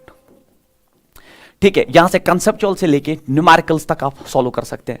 सो इसमें बहुत मेहनत लगती है बच्चे, अगर आपको समझ आ जाए तो फिर आपके लिए कंसेप्चुअल क्या न्यूमेरिकल भी आसान हो जाएगा। देखिए स्टेबल, अनस्टेबल और न्यूट्रल। देखिए अगर आपका जो ग्राफ है, अगर आपका यूएक्स करू का ग्राफ है, देखिए दिस इज यूएक्स करू, पहले आप यूएक्स करू के देख लीजिए, फिर फोर्स डिस्प्लेसमेंट, उसके बाद मैं आपको समझाता हूं। अगर आपका यूएक्स करू है, अगर आपका यूएक्स करू है और उसका मुंह ऊपर की तरफ खुलता है, अगर आपके पास यूएक्स करू है और यूएक्स करू का मुंह जो है, जो उसका माउथ है, अगर वो ऊपर की तरफ खुलता है तो उसकी डबल डिफरेंशिएशन पॉजिटिव आती है। जिस ग्राफ का मुंह ऊपर की तरफ खुलता है उसकी डबल डिफरेंशिएशन पॉजिटिव आती है, और अगर डबल डिफरेंशिएशन पॉजिटिव आती है तो उससे हमें एक इंपॉर्टेंट कंक्लूजन मिल जाता है। मैं आपको समझाऊं, जिस ग्राफ का मुंह ऊपर की तरफ खुलता है उस ग्राफ का double differentiation that is D square you by D x square जो है उसका पॉजिटिव आता है। जब वो पॉजिटिव आता है so this becomes a tool for you people to calculate stable equilibrium. तो अगर आपको स्टेबल इक्विलिब्रियम, आपको potential energy as a function of displacement दिया है, आप उसको दो बार डिफरेंशिएट करिए। अगर दो बार डिफरेंशिएशन करने के बाद उसका वैल्यू पॉजिटिव आता है तो वो स्टेबल इक्विलिब्रियम वाला जो इक्विलिब्रियम है। तो इस पे न्यूमेरिकल्स आपके आईआईटी से लेके नीट में पूछे जाते हैं कि आपको वो potential energy as a function of displacement देता है और फिर आपसे पूछता है कि ये स्टेबल इक्विलिब्रियम है कि unstable equilibrium. The tool for that is कि double differentiate that potential energy with respect to that displacement. जब आप उसको डबल डिफरेंशिएट करते हैं और अगर वो पॉजिटिव आता है तो जैसे वो पॉजिटिव आता है it confirms that equilibrium is stable equilibrium. तो जिस ग्राफ का, याद रखो मैथमेटिक्स में, जिस ग्राफ का मुंह ऊपर की तरफ खुलता है, ऊपर की तरफ होता है ना पॉजिटिव वाई एक्सिस, ऊपर की तरफ पॉजिटिव वाई एक्सिस, तो इसलिए डबल डिफरेंशिएशन मान लो याद रखने के लिए पॉजिटिव आता है। जिस ग्राफ का मुंह ऊपर की तरफ खुलता है उसका डबल डिफरेंशिएशन पॉजिटिव आता है, और चूंकि इसका डबल डिफरेंशिएशन पॉजिटिव आता है, चूंकि आपको पता है ये शेप जो है स्टेबल इक्विलिब्रियम की है, तो इस पॉइंट पे स्टेबल इक्विलिब्रियम होता है। अब इस पॉइंट पे स्टेबल इक्विलिब्रियम है तो ये एक चीज यहां से क्लियर हुआ कि डबल डिफरेंशिएशन के बाद अगर वैल्यू पॉजिटिव आता है यूएक्स करू का, तो जैसे वो पॉजिटिव आता है this confirms that position is stable equilibrium position. तो ग्राफ ऊपर की तरफ जब खुलता है तो आपको पता है यहां पे पोटेंशियल एनर्जी पहले मिनिमम होती है, पोटेंशियल एनर्जी यहां मिनिमम होती है। डबल डिफरेंशिएशन ऐसे ग्राफ्स का पॉजिटिव आता है तो दिस बिकम्स अ टूल कि जब डबल डिफरेंशिएशन पोटेंशियल एनर्जी का पॉजिटिव आ जाएगा तो वो स्टेबल इक्विलिब्रियम पोजीशन है। आप देखिए जिस ग्राफ का मुंह नीचे की तरफ खुलता है, जैसे इस ग्राफ में ग्राफ का मुंह नीचे की तरफ खुल रहा है तो नेगेटिव एक्स एक्सिस की तरफ, तो इसकी डबल डिफरेंशिएशन बच्चों याद रखो, इसकी double differentiation D square you by D x square जो है वो हमेशा नेगेटिव आती है। तो मतलब अगर पोटेंशियल एनर्जी का डबल डिफरेंशिएशन नेगेटिव आ जाता है तो वो अनस्टेबल इक्विलिब्रियम को रिप्रेजेंट करता है। These are the tools to see in numericals की whether it is a stable equilibrium and unstable equilibrium. और यहां पे देख लीजिए पोटेंशियल एनर्जी इज मैक्सिमम, यहां पे पोटेंशियल एनर्जी जो है ये मैक्सिमम है तो अनस्टेबल इक्विलिब्रियम पोजीशन है, और अगर आप यहां देखेंगे यहां पोटेंशियल एनर्जी जो है मिनिमम है तो ये स्टेबल इक्विलिब्रियम पोजीशन। और अगर पोटेंशियल एनर्जी कांस्टेंट रहता है तो जब कांस्टेंट रहता है तो इसका कोई है ही नहीं, इसका double differentiation D square you by D x square जो है वो जीरो ही आ जाएगा। तो अगर डबल डिफरेंशिएशन जीरो आता है दैट्स न्यूट्रल इक्विलिब्रियम। तो जिस ग्राफ का, याद रखो मैथमेटिक्स कहता है, जिस ग्राफ का मुंह ऊपर की तरफ खुलता है उसका डबल डिफरेंशिएशन पॉजिटिव आता है। अगर डबल डिफरेंशिएशन पॉजिटिव आता है, मुंह ऊपर की तरफ खुला है, क्योंकि यहाँ पे पोटेंशियल एनर्जी मिनिमम है स्टेबल इक्विलिब्रियम। जिसका मुंह नीचे की तरफ खुलता है उसका डबल डिफरेंशिएशन नेगेटिव आता है तो यहाँ potential energy maximum unstable equilibrium. और जिसका डबल डिफरेंशिएशन जीरो है और पोटेंशियल एनर्जी देखो कांस्टेंट है through out, it is a neutral equilibrium. उसके बाद ये हो गया फर्स्ट टाइप ऑफ ग्राफ जो आपको जो मुझे लगता है समझ आ गया, and this becomes the most important portion, चाहे वो कंसेप्चुअल क्वेश्चन आपसे पूछे या वो आपसे न्यूमेरिकल क्वेश्चन पूछे। फिर हो गया फोर्स डिस्प्लेसमेंट करो, क्योंकि फोर्स भी है ना, पोटेंशियल एनर्जी से आप फोर्स निकालते, वो मैंने पीछे पढ़ा दिया। और फिर अगर आपका फोर्स डिस्प्लेसमेंट करो ऐसा आता है कि वो पॉजिटिव से नेगेटिव चला जाता है, पॉजिटिव से नेगेटिव चला जाता है, so there is a force displacement करो which is moving from positive to negative, तो वो पॉजिटिव से नेगेटिव की तरफ चला जाता है। तो जिस पॉइंट पे वो कट करता है वो पॉइंट होता है फोर्स इक्वल 0 और वो होता है स्टेबल इक्विलिब्रियम पोजीशन। वो होता है स्टेबल इक्विलिब्रियम पोजीशन जहां पे फोर्स 0 आ जाता है। जैसे फोर्स यहां पे 0 आ गया स्टेबल इक्विलिब्रियम पोजीशन, तो मतलब ग्राफ अगर पॉजिटिव से नेगेटिव की तरफ जाता है, एफएक्स करूं अगर पॉजिटिव से नेगेटिव की तरफ जाता है तो वो स्टेबल इक्विलिब्रियम पोजीशन को रिप्रेजेंट करता है। और अगर ग्राफ नेगेटिव से पॉजिटिव चला जाता है, ये इस पॉइंट पे जो है ये अनस्टेबल वाला पॉइंट होता है, अनस्टेबल वाला पोजीशन, ये वाला पोजीशन। तो अगर ग्राफ नेगेटिव से पॉजिटिव चला जाता है तो फोर्स डिस्प्लेसमेंट ग्राफ अगर नेगेटिव से पॉजिटिव चला जाता है तो अनस्टेबल इक्विलिब्रियम को रिप्रेजेंट करता है। और अगर फोर्स थ्रूआउट 0 रहता है, अगर फोर्स ही 0 रहता है तो ये न्यूट्रल इक्विलिब्रियम को रिप्रेजेंट करता है। तो फोर्स डिस्प्लेसमेंट करो, मैं याद रखिए, अगर फोर्स डिस्प्लेसमेंट करो पॉजिटिव एक्सिस से नेगेटिव में चला जाता है, पॉजिटिव से नेगेटिव कट करता है ये ग्राफ को, तो ये स्टेबल इक्विलिब्रियम होता है। अगर नेगेटिव से पॉजिटिव वो अनस्टेबल। और ये जैसे आपने देखा अभी, मैं आपको ऐसे समझाऊं कैसे, देखिए अगर आप इसको टेंजेंट ड्रा करेंगे या एक ऑब्ट्यूस एंगल आएगा, स्लोप इज नेगेटिव, फिर नेगेटिव से मल्टीप्लाई करिए पॉजिटिव, मतलब यहां पे जो फोर्स है वो पॉजिटिव है, यहां पे जो फोर्स है वो पॉजिटिव है और पॉजिटिव होता है टुवर्ड्स दिस। फिर आप यहां टेंजेंट ड्रा करिए तो यहां एक्यूट एंगल आएगा, जब एक्यूट एंगल आएगा तो ये जो है पॉजिटिव स्लोप है उसको नेगेटिव से मल्टीप्लाई करिए तो नेगेटिव फोर्स यहां की तरफ आता है। तो मतलब पहले पॉजिटिव फिर नेगेटिव, मतलब अगर एफएक्स करो पॉजिटिव से नेगेटिव चला जाता है तो ये होता है stable equilibrium. This is the condition for stable equilibrium. और अगर फोर्स आपका नेगेटिव से पॉजिटिव चला जाता है, इसका रिवर्स नेगेटिव से पॉजिटिव चला जाता है, सो दैट इज अनस्टेबल। एंड अगर फोर्स थ्रूआउट 0 रहता है that is stable. So this is the most important concept जिसमें फोर्स डिस्प्लेसमेंट करू से लेके आपको पोटेंशियल एनर्जी डिस्प्लेसमेंट करू जो है कहां स्टेबिलिटी, कहां स्टेबल इक्विलिब्रियम है, कहां अनस्टेबल इक्विलिब्रियम है, कहां न्यूट्रल इक्विलिब्रियम है। इस पे मैं एक स्लाइड ऐड करके इसमें एक चीज आपको फिर से दिखाऊं सो दैट आपको फिर से जो है इसमें थोड़ा हेल्प हो जाए। दैट इज अगर आप that is potential energy versus displacement curve बनाते हैं तो ये सारे पॉइंट जो है, जैसे ये कर्व जो है, ये जो कर्व है, तो यहां सर यहां पर आपका जो फोर्स है दैट इज 0, तो यहां पे सर आपका फोर्स 0 है, यहां पे भी आपका फोर्स जो है वो 0 है, यहां पे भी आपका फोर्स जो है वो 0 है, और यहां पे तो फोर्स 0 ही है। तो जब फोर्स यहां पे 0 है तो और ये पॉइंट जो है सर ये मिनिमम पोटेंशियल एनर्जी वाला है, तो this is called as stable equilibrium position. ये जो है सर मैक्सिमम पोटेंशियल एनर्जी, तो it is unstable equilibrium position. Minimum it is again stable equilibrium position, क्योंकि यहां पे सर फोर्स कांस्टेंट रह रहा है, पोटेंशियल एनर्जी भी कांस्टेंट है, force is 0 but potential energy it is called as neutral equilibrium. तो ये हो गए ग्राफ से कैसे आप पहचानोगे स्टेबल और अनस्टेबल, जहां पोटेंशियल एनर्जी मिनिमम वहां स्टेबल, जहां पोटेंशियल एनर्जी मैक्सिमम वहां अनस्टेबल, जहां पोटेंशियल एनर्जी मिनिमम स्टेबल और जहां पोटेंशियल एनर्जी कांस्टेंट रहती है वो न्यूट्रल इक्विलिब्रियम होता है। फोर्सेस हर जगह जिस जिस पॉइंट पे 0 आ जाता है ना, वो सारे इक्विलिब्रियम के पॉइंट्स होते हैं, मगर फिर स्टेबल अनस्टेबल और ये निकालने का तरीका जो है वो मैंने आपको समझाया। इसी तरह अगर आपका फोर्स डिस्प्लेसमेंट करो, वेरी इंपॉर्टेंट, अगर आपका फोर्स डिस्प्लेसमेंट करो ऐसा है कि फोर्स डिस्प्लेसमेंट करो ऐसा है आपका, तो ये पॉजिटिव से नेगेटिव को कट करता है तो दिस इज स्टेबल इक्विलिब्रियम। फिर नेगेटिव से पॉजिटिव चला जाता है दिस इज अनस्टेबल। देखिए नेगेटिव से पॉजिटिव चला गया अनस्टेबल, फिर से पॉजिटिव से नेगेटिव आया तो दिस इज स्टेबल, और फिर अगर ये लेके न्यूट्रल चला गया, ये कांस्टेंट रहा थ्रू आउट है ना, so force become 0 here, so that is called as neutral equilibrium. तो ये हो गया स्टेबल इक्विलिब्रियम, ये हो गया बच्चों नेगेटिव से पॉजिटिव अनस्टेबल इक्विलिब्रियम, पॉजिटिव से नेगेटिव फिर से स्टेबल इक्विलिब्रियम, और फिर अगर थ्रू आउट वो कांस्टेंट रहता है, फोर्स 0 रहता है, दैट्स न्यूट्रल इक्विलिब्रियम। यही चीजें मैंने आपको इन ग्राफ्स में समझा दी। होप आप सबको ये अच्छे से समझ आया होगा, so that you can solve the numericals on this. अब ये जो है ये वो क्वेश्चन है जो बिल्कुल कॉमन क्वेश्चन है, चाहे नीट हो या आपका आईआईटी जेईई हो, ये वो क्वेश्चन है जो हर बार पूछा जाता है। Given potential energy is this, आपका पोटेंशियल एनर्जी देखिए फंक्शन ऑफ डिस्प्लेसमेंट है, फंक्शन ऑफ पोजीशन है, find out equilibrium position and it's nature. एक तो इक्विलिब्रियम पोजीशन निकाल के दो और फिर उसका नेचर वो जो है वो स्टेबल इक्विलिब्रियम है, वो अनस्टेबल इक्विलिब्रियम है कि वो न्यूट्रल इक्विलिब्रियम है। तो इसका सोल्यूशन जो है बिल्कुल very pure, that's potential energy is A by R square where A is constant plus it is B by R cube। तो अब आपको पहले इस पोटेंशियल एनर्जी से एक तो आपको फाइंड आउट इक्विलिब्रियम पोजीशन और फिर उसके बाद उसका नेचर भी निकालना है। तो मैंने आपको बोला ना, आप जो इक्विलिब्रियम जो है, इक्विलिब्रियम एस्टैब्लिश करने के लिए फोर्स क्या आना चाहिए 0। For equilibrium to get established force should be 0। तो आपका फोर्स जो है वो 0 आना चाहिए, but force is minus du by dr।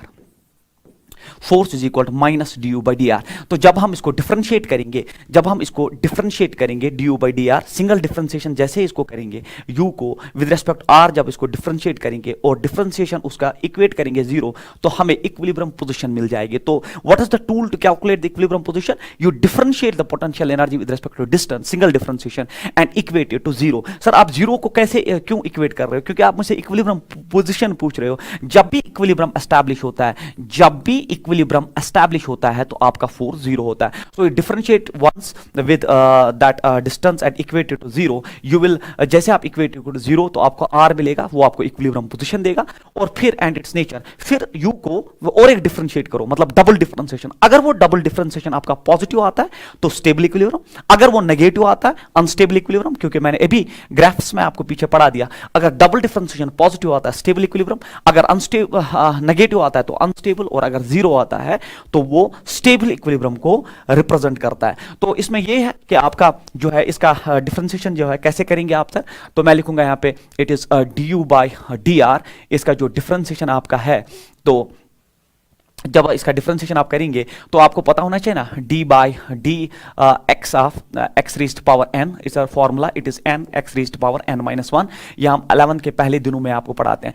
तो मुझे बोलिए आप ए उधर ही रखिए, सर ए उधर ही है, ए उधर ही है, तो आर ऊपर चला जाएगा, आर एस पर माइनस टू, तो आर एस पर माइनस टू की डिफरेंशिएशन माइनस टू नीचे आएगा, फिर बनेगा माइनस टू माइनस वन, हो गया माइनस थ्री। तो ये बनेगा आर जब ऊपर जाएगा तो माइनस टू बाहर आएगा, तो मैं लिखूंगा यहाँ पे माइनस टू ए, तो it is minus two A divided by, देखिए आर रेस पर माइनस टू माइनस वन हो गया माइनस थ्री, जब माइनस थ्री नीचे आएगा तो बनेगा आर रेस पावर थ्री। मतलब ऊपर एक पावर कम जाके है ना, माइनस टू सीधे ऊपर चला गया और फिर ये पावर बढ़ा के नीचे आया, प्लस तो प्लस है ही, तो मैं लिखूंगा यहाँ पे सीधे बी। अब देखिए R S power minus three ऊपर जाएगा, माइनस थ्री ऊपर जाएगा, तो माइनस थ्री यहाँ आ जाएगा माइनस, तो प्लस माइनस माइनस ही हो जाएगा, तो यहाँ पे मैं सीधे माइनस लिख दूं। फिर आप डिफरेंशिएशन जो है आप जो है बच्चों, मैं पहले माइनस लिखता हूं, इट इज थ्री, थ्री नीचे आया, then it is B divided by minus three minus one, तो माइनस फोर, तो आर इज पावर फोर। ये चीजें आपको डिफरेंशिएशन आनी चाहिए। तो ये हो गया आपका that is single differentiation, and I have to equate it to zero, तो दैट इज जब मैं इसको इक्वेट टू जीरो करूं, minus two A R cube, then it is minus three B R is power four is equal to zero. तो जैसे आपने ये zero किया तो आपका जो है it's minus two A, it is R is power three is equal, it is three B R raised power four. तो आप इसमें R raised power three cancel out, R इधर जाएगा, एक आर इधर जाएगा, तो आर बचा हमें, तो यहाँ आ जाएगा आपका, जब आर यहाँ आएगा three B by two A with negative sign. तो जैसे आर आ गया आपका, तो this is the equilibrium position, तो फाइंड द इक्विलिब्रियम पोजीशन आ गया आपका। अब जो है आप इसको और एक बार डिफरेंशिएट करिए, और अगर जब इसको आप और एक बार डिफरेंशिएट करते हैं और अगर डबल डिफरेंशिएशन के बाद इसका वैल्यू पॉजिटिव आता है तो वो होता है स्टेबल इक्विलिब्रियम पोजीशन, और अगर वो स्टेबल इक्विलिब्रियम की कंडीशन होती है और डबल डिफरेंशिएशन के बाद अगर इसका नेगेटिव वैल्यू आ जाता है तो वो अनस्टेबल इक्विलिब्रियम होता है। होप आपको समझ आया होगा। The things involve for that जो है मैंने पहले ही कैलकुलेट की, कि मैंने आपको दिखा दिया कि स्टेबल इक्विलिब्रियम में डबल डिफरेंशिएशन पॉजिटिव आता है, डबल डिफरेंशिएशन पॉजिटिव आता है, शेप जो ग्राफ का मुंह है वो ऊपर की तरफ खुलता है, अनस्टेबल इक्विलिब्रियम में ग्राफ का शेप नीचे की तरफ खुलता है, डबल डिफरेंशिएशन नेगेटिव। सो अगर पॉजिटिव डबल डिफरेंशिएशन के बाद आता है तो स्टेबल होता है, और नेगेटिव आता है तो अनस्टेबल। सो डबल डिफरेंशिएशन उसमें करिए तो आपको फिर नेचर भी, पोजीशन मैंने निकाल के दे दी। उसके बाद जो है आपका, उसके बाद है if momentum is increased bye, तो ये हाँ ये तो इसको तो ये मान लीजिए ये ऐसा क्वेश्चन है जो हर बार एंट्रेंस में नीट में पूछा गया, पता नहीं इसमें क्या खास है, बट ये क्वेश्चन बहुत बार पूछा गया। If momentum is increased by 100% then percentage change in kinetic energy. तो इस क्वेश्चन को करने से पहले आपको फॉर्मूला पता होनी चाहिए, that kinetic energy is P square by 2m। This is relationship between kinetic energy and potential energy. Kinetic energy और पोटेंशियल एनर्जी को ये रिलेशन कनेक्ट करते हैं। तो परसेंटेज चेंज के लिए अगर आपसे कोई पूछे परसेंटेज चेंज के लिए इन काइनेटिक एनर्जी कैसे निकालते हैं, तो आप बोलेंगे kinetic energy final minus kinetic energy initial divided by kinetic energy initial multiplied by 100। So this is how to calculate the percentage change. क्योंकि ये अगर काइनेटिक एनर्जी है तो kinetic energy is directly proportional to potential energy, तो आप फिर से लिख सकते हैं that percentage change in kinetic energy is, देखिए फाइनल काइनेटिक एनर्जी की जगह फाइनल पोटेंशियल या मोमेंटम आ जाएगा आपको, माइनस क्योंकि स्क्वायर उस पे इनिशियल पोटेंशियल का स्क्वायर, पोटेंशियल नहीं बच्चों momentum, and then initial momentum का square, then it's multiplied by 100। So this becomes the formula to calculate the percentage change. Now because kinetic energy is directly proportional, change ऐसे निकालते हैं final minus divide by initial, तो क्योंकि अब it is directly proportional to P square, तो जहां kinetic energy वहां P square आ जाता है और दिस बिकम्स द फॉर्मूला। अब देखिए if momentum is increased by 100%, तो अगर मैं इनिशियल मोमेंटम जो है, अगर मैं इनिशियल मोमेंटम पी लेता हूं, अब मोमेंटम इज इंक्रीज्ड बाय 100%, तो फाइनल मोमेंटम होगा बराबर पी प्लस 100%, मतलब होता है 100 by 100 of P, so this and this will go, it becomes 2p, तो फाइनल मोमेंटम आ गया। अब then the percentage change in kinetic energy, क्योंकि परसेंटेज चेंज आपका जो काइनेटिक एनर्जी में वो पूछ रहा है, that is final potential, that final momentum square हो गया 2p का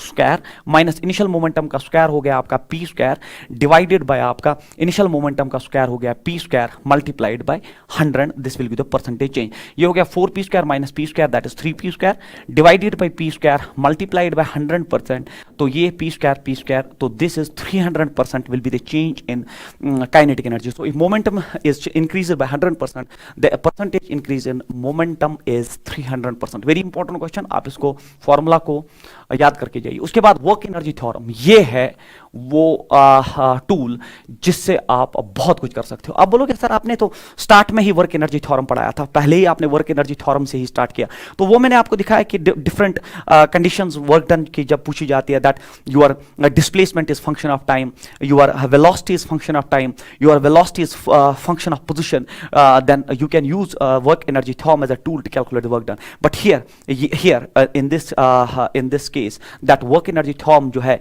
ये एक इतना बड़ा टूल है जिससे आप मैंने आपको पहले इंट्रोड्यूस कर दिया था कि आप इलेक्ट्रोस्टैटिक से लेके मैग्नेटिज्म के क्वेश्चन से लेके ग्रेविटेशन से लेके वर्क पावर एनर्जी से लेके जहां जहां कंजर्वेटिव नॉन कंजर्वेटिव फोर्सेस, सारी फोर्सेस में आप इस टूल को यूज कर सकते हैं टू कैलकुलेट। मतलब जब सारे हथियार जो है आपका साथ छोड़ दे तब फिर एक ही हथियार बचता है जिसको हम वर्क एनर्जी थ्योरम कहते हैं, जिससे आप बड़े बड़े न्यूमेरिकल फिर कर सकते हो। आपको सिर्फ समझने की जरूरत है, तो समझने के लिए आपको पता होना चाहिए the statement is work done by all forces is equal change in kinetic energy is work energy theorem. This is your work energy theorem. ये आपका work energy theorem है। work done by all forces in physics equal change in kinetic energy। अब sir work done by all forces कौन कौन सा है? तो work done में by all forces में आता है external एजेंट जो मतलब मैंने इस मार्कर को उठाया, so this is called as work done by agent. उसके बाद ये कंजर्वेटिव फोर्स में, so work done by conservative force. ये नॉन कंजर्वेटिव फोर्स में फ्रिक्शन के केस में है तो work done by non conservative. तो यही होता है work done by all forces. तो work done by all forces में आप लिख सकते हैं डब्ल्यू एजेंट जो काम कर रहा है, हाथ से आप उठा रहे हो, हाथ से नीचे ले रहे हो, कंजर्वेटिव फोर्स। अब ग्रेविटेशनल फोर्स में इलेक्ट्रोस्टैटिक फोर्स, मैग्नेटिक फोर्स इनमें है तो conservative plus non conservative. Non conservative में आपका friction, air drag, viscosity is equal change in kinetic. तो मतलब work done by all forces को मैंने ब्रेक किया, एजेंट, कंजर्वेटिव, नॉन कंजर्वेटिव। अब बट आपको पता है बच्चों, अभी मैंने आपको पढ़ाया वर्क डन बाय कंजर्वेटिव जो होता है that's negative change in potential energy. इस पे हमने न्यूमेरिकल भी किया और इस पे हमने पूरा डिटेल डिस्कशन किया। तो जैसे मैंने वर्क डन बाय कंजर्वेटिव को माइनस डेल यू से जो है रिप्लेस कर दिया, तो माइनस डेल यू इधर जाएगा, तो यहां बचा सिर्फ एजेंट प्लस नॉन कंजर्वेटिव हो गया change in kinetic energy plus change in potential energy. So this is when you have replaced that conservative by change in potential energy. तो फिर एजेंट प्लस नॉन कंजर्वेटिव आ गया, ये आपका change in kinetic energy plus change in potential energy. But आपको पता होना चाहिए कि आपका मैकेनिकल एनर्जी जो ई होता है वो होता है kinetic energy plus potential energy. इसको हम मैकेनिकल एनर्जी कहते हैं। अगर आपको किसी सिस्टम का मैकेनिकल एनर्जी निकालना हो तो मैकेनिकल एनर्जी किसके बराबर होता है sir? Kinetic energy plus potential energy. अगर इसका आप चेंज लेंगे, चेंज इन मैकेनिकल एनर्जी, तो वो होता है बराबर change in kinetic energy plus change in potential energy. तो यहां पे आप वही देखो change in kinetic energy plus change in potential energy के बदले आप डेल ई लिख सकते हो, that is called as change in mechanical energy. तो अब आपने इसको मैकेनिकल एनर्जी के टर्म्स में लाया, चेंज इन मैकेनिकल एनर्जी। उसके बाद तो ये आ गया आपके पास एक मॉडिफाइड फॉर्म ऑफ दिस आपका वर्क एनर्जी थ्योरम जो है that work done by all force equal change in kinetic energy. उसमें मैंने बोला work done by all forces में एजेंट आता है, conservative, non conservative equal change in kinetic energy. But conservative work done जो होता है वो होता है negative change in potential energy. मैंने ड्रॉप किया, नेगेटिव चेंज इधर आ गया पॉजिटिव, तो change in kinetic energy plus change in potential energy आया by agent plus non conservative, agent plus non conservative, चूंकि change in potential energy plus change in kinetic energy होता है change in mechanical energy. तो हम इसके बदले del E लिख सकते हैं। तो यही मैंने लिखा है, देखिए मैंने लिखा है दैट मैकेनिकल एनर्जी होता है kinetic energy plus potential energy. अगर आप इसका चेंज निकालते हैं तो change in mechanical energy, change in kinetic energy plus change in potential energy. तो ये आ गया। अब मुझे बोलिए, अगर आपको मैकेनिकल एनर्जी का कंजर्वेशन देखना है, देखो मैकेनिकल एनर्जी आ गया आपके पास, अब इसको आपका कंजर्वेशन देखना है, conservation of mechanical energy. Conservation of mechanical energy होता है मतलब अगर आपके सिस्टम में मैकेनिकल एनर्जी चेंज नहीं होता, मैकेनिकल एनर्जी चेंज नहीं होता, डेल ई जीरो, वो कब नहीं होगा? देखिए मैकेनिकल एनर्जी चेंज नहीं होता, इसका मतलब ना वहां एजेंट है ना वहां कंजर्वेटिव नॉन कंजर्वेटिव फोर्स है। मैकेनिकल एनर्जी एक सिस्टम का तब कंजर्व रहता है जब डेल ई जीरो हो जाए, मतलब change in mechanical energy zero हो जाए। अगर change in mechanical energy zero हो गया उस सिस्टम में तो हम कहेंगे that there is conservation of mechanical energy. मगर मैकेनिकल एनर्जी चेंज है बराबर work done by agent plus work done by non conservative. तो ये कब जीरो होगा? चेंज इन मैकेनिकल एनर्जी कब जीरो होगा? जब एजेंट भी एब्सेंट होगा और नॉन कंजर्वेटिव फोर्स भी जीरो होगा। मतलब for this mechanical energy conservation in physics there should be no agent and there should be no conservative force. So this becomes a very important concept in physics that for conservation of mechanical energy you should have two things, that there should be no external agent, वहां पे कोई external agent नहीं होना चाहिए जब external agent भी खत्म हो गया, and there should be no conservative non conservative force। अगर ये दो forces नहीं है, ये दो work done नहीं है, तो आपका mechanical energy हमेशा constant रहता है। और जब mechanical energy constant रहता है तो initial mechanical energy will become final। initial mechanical energy final के बराबर है। अब initial mechanical energy होगा initial kinetic energy plus potential energy and final mechanical energy होगा final kinetic energy plus final potential energy। So for mechanical energy conservation अगर आपका mechanical energy का conservation करना है न्यूमेरिकल्स में, ये एक ऐसा टूल है, अगर आपको समझ आए ना तो फिर कोई भी न्यूमेरिकल उड़ा सकते हो। For mechanical energy conservation in physics then there should be work done by agent मतलब zero and work done by non conservative force zero. मतलब अगर ये दो चीजें किसी न्यूमेरिकल में किसी सिस्टम में एब्सेंट है तो उसमें मैकेनिकल एनर्जी का कंजर्वेशन वैलिड है। और मैकेनिकल एनर्जी का कंजर्वेशन होता है initial mechanical energy equal final mechanical energy. मतलब इनिशियल मैकेनिकल एनर्जी हो गया initial kinetic energy plus potential energy should be equal to final kinetic energy plus final potential energy. अगर आपको ये चीज समझ आ गई तो आप फिर न्यूमेरिकल को कर सकते हो। तो for mechanical energy conservation external agent should be absent and non conservative force should be absent. Sir conservative हो सकता है, हाँ, if conservative force is present there is no problem in that, mechanical energy conservation is valid if external agent is absent, non-conservative forces are absent, or if mechanical forces are if conservative forces are present। अगर conservative forces present है mechanical energy conservation valid है, और अगर आपका agent absent है, external agent और non conservative forces absent है, तब भी मैकेनिकल एनर्जी कंजर्वेशन वैलिड है। मैं आपको न्यूमेरिकल लगा के दिखाता हूं। देखिए आप, ये आपका न्यूमेरिकल इंपॉर्टेंट, हमसे पूछा गया है कि एक बॉडी रिलीज किया गया from position A which is at height h, from position A which is at height h। तो देखिए position A which is at height h से रिलीज किया गया, फिर यहां गया, फिर यहां आया और फिर पोजीशन बी पे पहुंच गया। मास m और पोजीशन बी पे स्पीड v है और शायद ए विजिबल नहीं है। This height is given here h/2। हमसे पूछा गया as shown in the diagram object is released from point A and it moves over smooth surface, so it is given. तो देखिए जैसे उसने स्मूथ कहा तो उसने आपको नॉन कंजर्वेटिव फोर्स खत्म कर दिया, फ्रिक्शन खत्म। स्मूथ जैसे उसने यूज किया non conservative forces over friction over. And as shown in the diagram object is released, जैसे उसने रिलीज्ड बोल दिया, रिलीज्ड मतलब एजेंसी खत्म। देखो मैंने इस मार्कर को रिलीज कर दिया तो एजेंट खत्म, एजेंट खत्म, उसने कोई इनिशियल वेलोसिटी नहीं दी, ये खुद नीचे आई, तो सिर्फ मैंने रिलीज कर दिया तो एजेंट भी उड़ा दिया मैंने और नॉन कंजर्वेटिव फोर्स भी उड़ा दिया क्योंकि मैंने स्मूथ यूज किया। तो दो चीजें खत्म, मैकेनिकल कंजर्वेशन एनर्जी जो है, mechanical energy conservation is valid here क्योंकि and as shown in the diagram object is release, release का मतलब एजेंट खत्म और उसके बाद moves from point A to point B और स्मूथ सरफेस। जैसे उसने स्मूथ कर दिया तो इसमें W एजेंट भी जीरो, W एजेंट भी जीरो और इसमें W नॉन कंजर्वेटिव भी जीरो। तो यहां पे हम यूज कर सकते हैं mechanical energy conservation. Mechanical energy conservation, अब आपको पता है that initial energy of the system should be equal final, तो find the velocity at B. अब कैसे करोगे आप, देख लो, एक स्टेप का खेल है। देखिए सर कैसे करेंगे, सर इसमें E initial is equal to E final, initial mechanical energy equal final. Initial mechanical energy में initial kinetic energy plus initial potential energy is final kinetic energy plus it is final potential energy. तो ये आ गया। Now initial kinetic energy, देखिए body is released तो initial kinetic energy zero, initial potential energy आप देखेंगे that is mgh, m is mass, g is acceleration due to gravity and height is h। Final kinetic energy, यहाँ पे कुछ speed है, ये इस पाथ से आया उसका कोई मतलब नहीं है, स्मूथ है, इतना काफी है, तो यहाँ पे कुछ है, तो it is half of M, then it is V square, and final potential energy अगर आप देखेंगे इसकी हाइट ग्राउंड से है तो it is M G H by two. देखिए एक स्टेप में आपने क्वेश्चन को उड़ा दिया, आपने इसमें मैकेनिकल एनर्जी कंजर्वेशन यूज किया। सर किस बिना पे आपने मैकेनिकल एनर्जी कंजर्वेशन यूज किया? एक ही वजह उसके पीछे है कि इसमें एजेंट भी एब्सेंट है और नॉन कंजर्वेटिव भी एब्सेंट है। देखो एम एम और एम उड़ जाएगा हर साइड से, जीएच उधर रखो या जीएच इधर लाते हैं तो ये बनता है यहां पे जीएच, उस जीएच को इधर लाओ, it is minus ji H by to, इधर आ गया तो यहां जी एच बाई टू, यहां बचा आपका V square by two, two इधर मल्टीप्लाई, ये हो गया G H by two is equal to V square by two, two two cancel, V is equal to root of G H should be the answer, V is equal to root of G H, V is equal to root of G H. तो mechanical energy conservation based numerical आपने solve किया। Now question number 13, find the distance travelled on the horizontal part before the body comes to rest. देखिए इस question में जो important चीज है, इसमें हॉरिजॉन्टल पार्ट पे फ्रिक्शन है और यहाँ पे फ्रिक्शन नहीं है, तो इसमें आप मैकेनिकल एनर्जी कंजर्वेशन यूज नहीं कर सकते क्योंकि फ्रिक्शन से लॉस ऑफ एनर्जी होगा। तो इसमें आप सीधे यूज करिए work energy theorem, that's work done by all forces, work done by all forces is equal change in kinetic energy. ना work done by all forces में चूंकि ग्रेविटेशनल फोर्स में नीचे आ रहा है तो इसमें ग्रेविटेशनल फोर्स जो वर्क करेगा दैट्स mgh है ना, mgh ग्रेविटेशनल फोर्स में नीचे आ रहा तो mgh, एंड देन यहां से फ्रिक्शनल फोर्स, क्योंकि वेलोसिटी आगे है, बॉडी आगे जा रहा है, देखिए बॉडी आगे जा रहा है तो फ्रिक्शन जो है वो पीछे की तरफ होगी tangentially, this will be the frictional force, तो that will be negative work. तो अगर वो नेगेटिव है तो मैं लिखूंगा माइनस।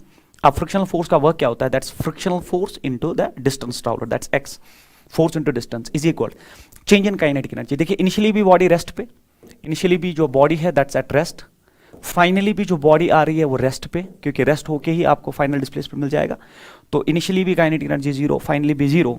तो अब आप वैल्यू ड्रॉप करिए, एम आपका 2 है, जी आपका 10 है, एच आप 2 मीटर नीचे आए हैं, minus F R, frictional force था म्यू एम जी है ना, म्यू, तो मैं लिखूं it is 0.8 M mu M G, M आपका है 2, जी आपका 10 है, multiplied by X is equal 0। तो ये हो गया आपका 4, it is 40, then it is, ये हो गया आपका 8 to the 16 minus 16x is equal to 0, तो आपका 16x जो है दैट इज 40, तो x is equal to 40 by 16 metre is the horizontal distance covered. तो वेरी सिंपल न्यूमेरिकल, इसमें आपने क्या किया, इसमें मैकेनिकल एनर्जी कंजर्वेशन वैलिड नहीं है। सर क्यों नहीं वैलिड है? क्योंकि इसमें फ्रिक्शनल फोर्स भी है, तो जब फ्रिक्शनल फोर्स भी इन्वॉल्व हो, नॉन कंजर्वेटिव भी हो, तो आप सीधे डायरेक्ट टूल यूज करिए, that's work done by all forces is equal change in kinetic energy. तो इसमें work done by all forces, एक तो ग्रेविटेशनल फोर्स का, कंजर्वेटिव फोर्स का वर्क था mgh, क्योंकि इन फेवर ही आप मूव कर रहे हो तो पॉजिटिव। जब बॉडी हॉरिजॉन्टल पार्ट पे आगे जा रहा था तो फ्रिक्शनल वर्क हो रहा था, इस पे फ्रिक्शनल वर्क कोई भी होता है force into distance, that's frictional force into distance. Negative sign क्यों लिया आपने? क्योंकि वेलोसिटी आगे, फ्रिक्शनल फोर्स पीछे, रिटार्ड करने की कोशिश इज इक्वल इनिशियली भी रेस्ट पे, फाइनली भी रेस्ट पे, तो चेंज 0। फिर आपने सॉल्व किया and it's very simple. Now question number next, question number next is as shown in the diagram 1/3 part of the chain is hanging below table, calculate work done in bringing hanging part on table। पता नहीं ये question हर बार entrance में क्यों पूछा जाता है।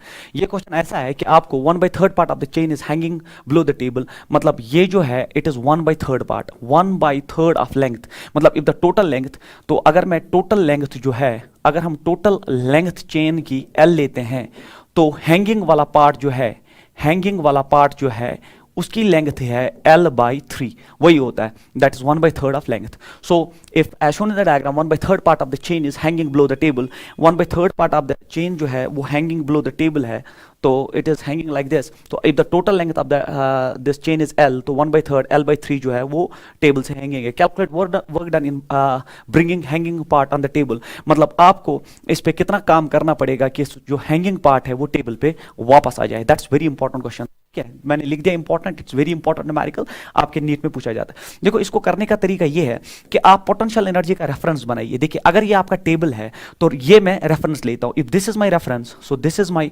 Reference, मैं इसको अगर रेफरेंस मान के चलता हूं तो इस पे हम जो है पोटेंशियल एनर्जी 0 लेते हैं।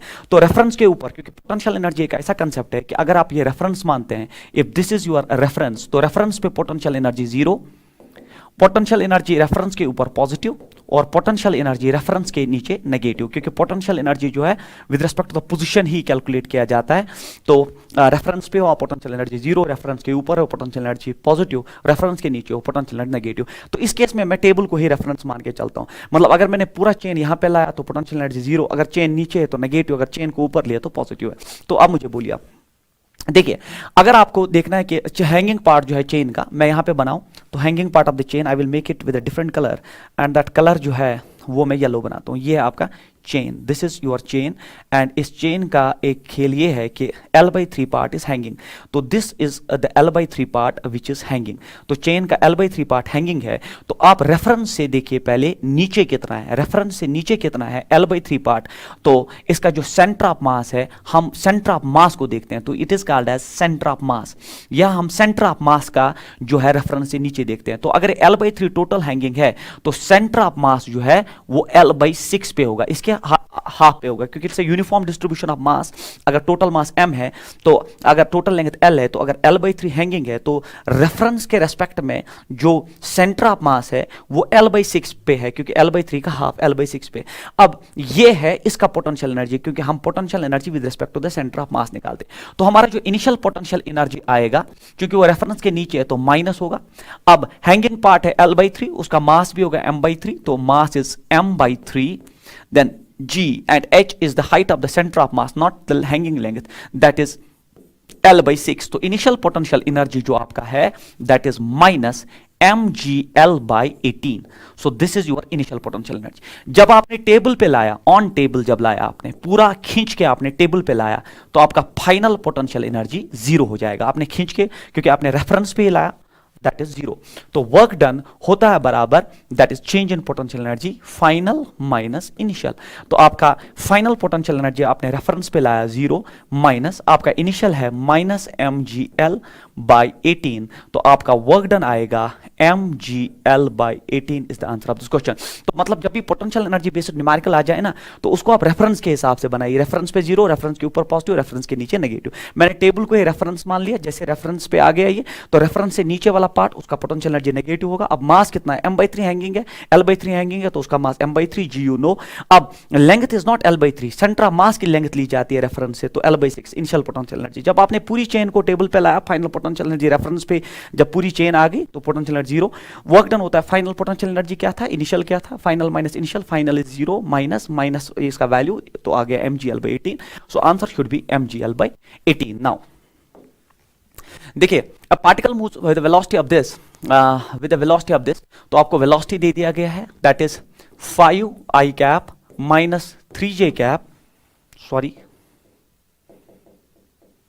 सो it is 5i cap minus 3j cap plus it is 6k cap, 6k cap, ठीक है। Something is going wrong here, wait,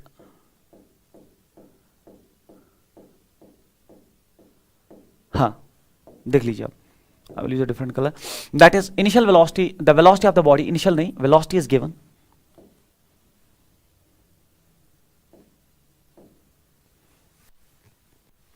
a particle moves with the velocity of this under the influence of a constant force this, the instantaneous power applied to the particle is। तो ये final topic है इसका power, और आपको पता होना चाहिए आपका जो पावर होता है, आपका जो पावर होता है, जस्ट वेट, देखिए आपका जो पावर होता है ना, that power of yours scalar thing, so power is equal to F dot V, force dot velocity, ये आपने पढ़ा होता है, क्योंकि आपको पता है पावर होता है बराबर dw/dt, फिर dw होता है f dot s, s/dt is velocity, so power is dw/dt, और it can be modified like this. क्योंकि जब कंस्टेंट फोर्स होता है तो आप पावर ऐसे निकाल सकते हैं। तो आपको पावर निकालना है इस क्वेश्चन में, फोर्स आपको दिया है that's 10i cap, 10i cap plus 10j cap, then it's plus 20k cap. इसका डॉट हमें करना है वेलोसिटी के साथ, that is 5i cap minus 3j cap and then plus 6k cap. So just dot करिए, पावर आ जाएगा, it is 10 5 50 plus minus minus 30 plus 6 2 18, तो दिस, तो ये हो गया इसके साथ ऐड, ये हो गया 230 minus 30, power is equal 200 joule पर second. So should be the power 200 joule per second. This is the power. So power can be directly calculated by power. You know it is rate of change of work, है ना, rate of doing work. Rate of doing work जो है, या rate of change of kinetic energy भी लिख सकते हैं आप. And then work में जब F dot S आप ड्रॉप करेंगे तो S by T होता है velocity, तो F dot V आ जाएगा. फोर्स भी दिया था, constant force and velocity. आपने इनका डॉट करके जो पावर है that's 200 joule per second. So this is the last question. Hope आपको ये समझ आया होगा. Thank you for this session.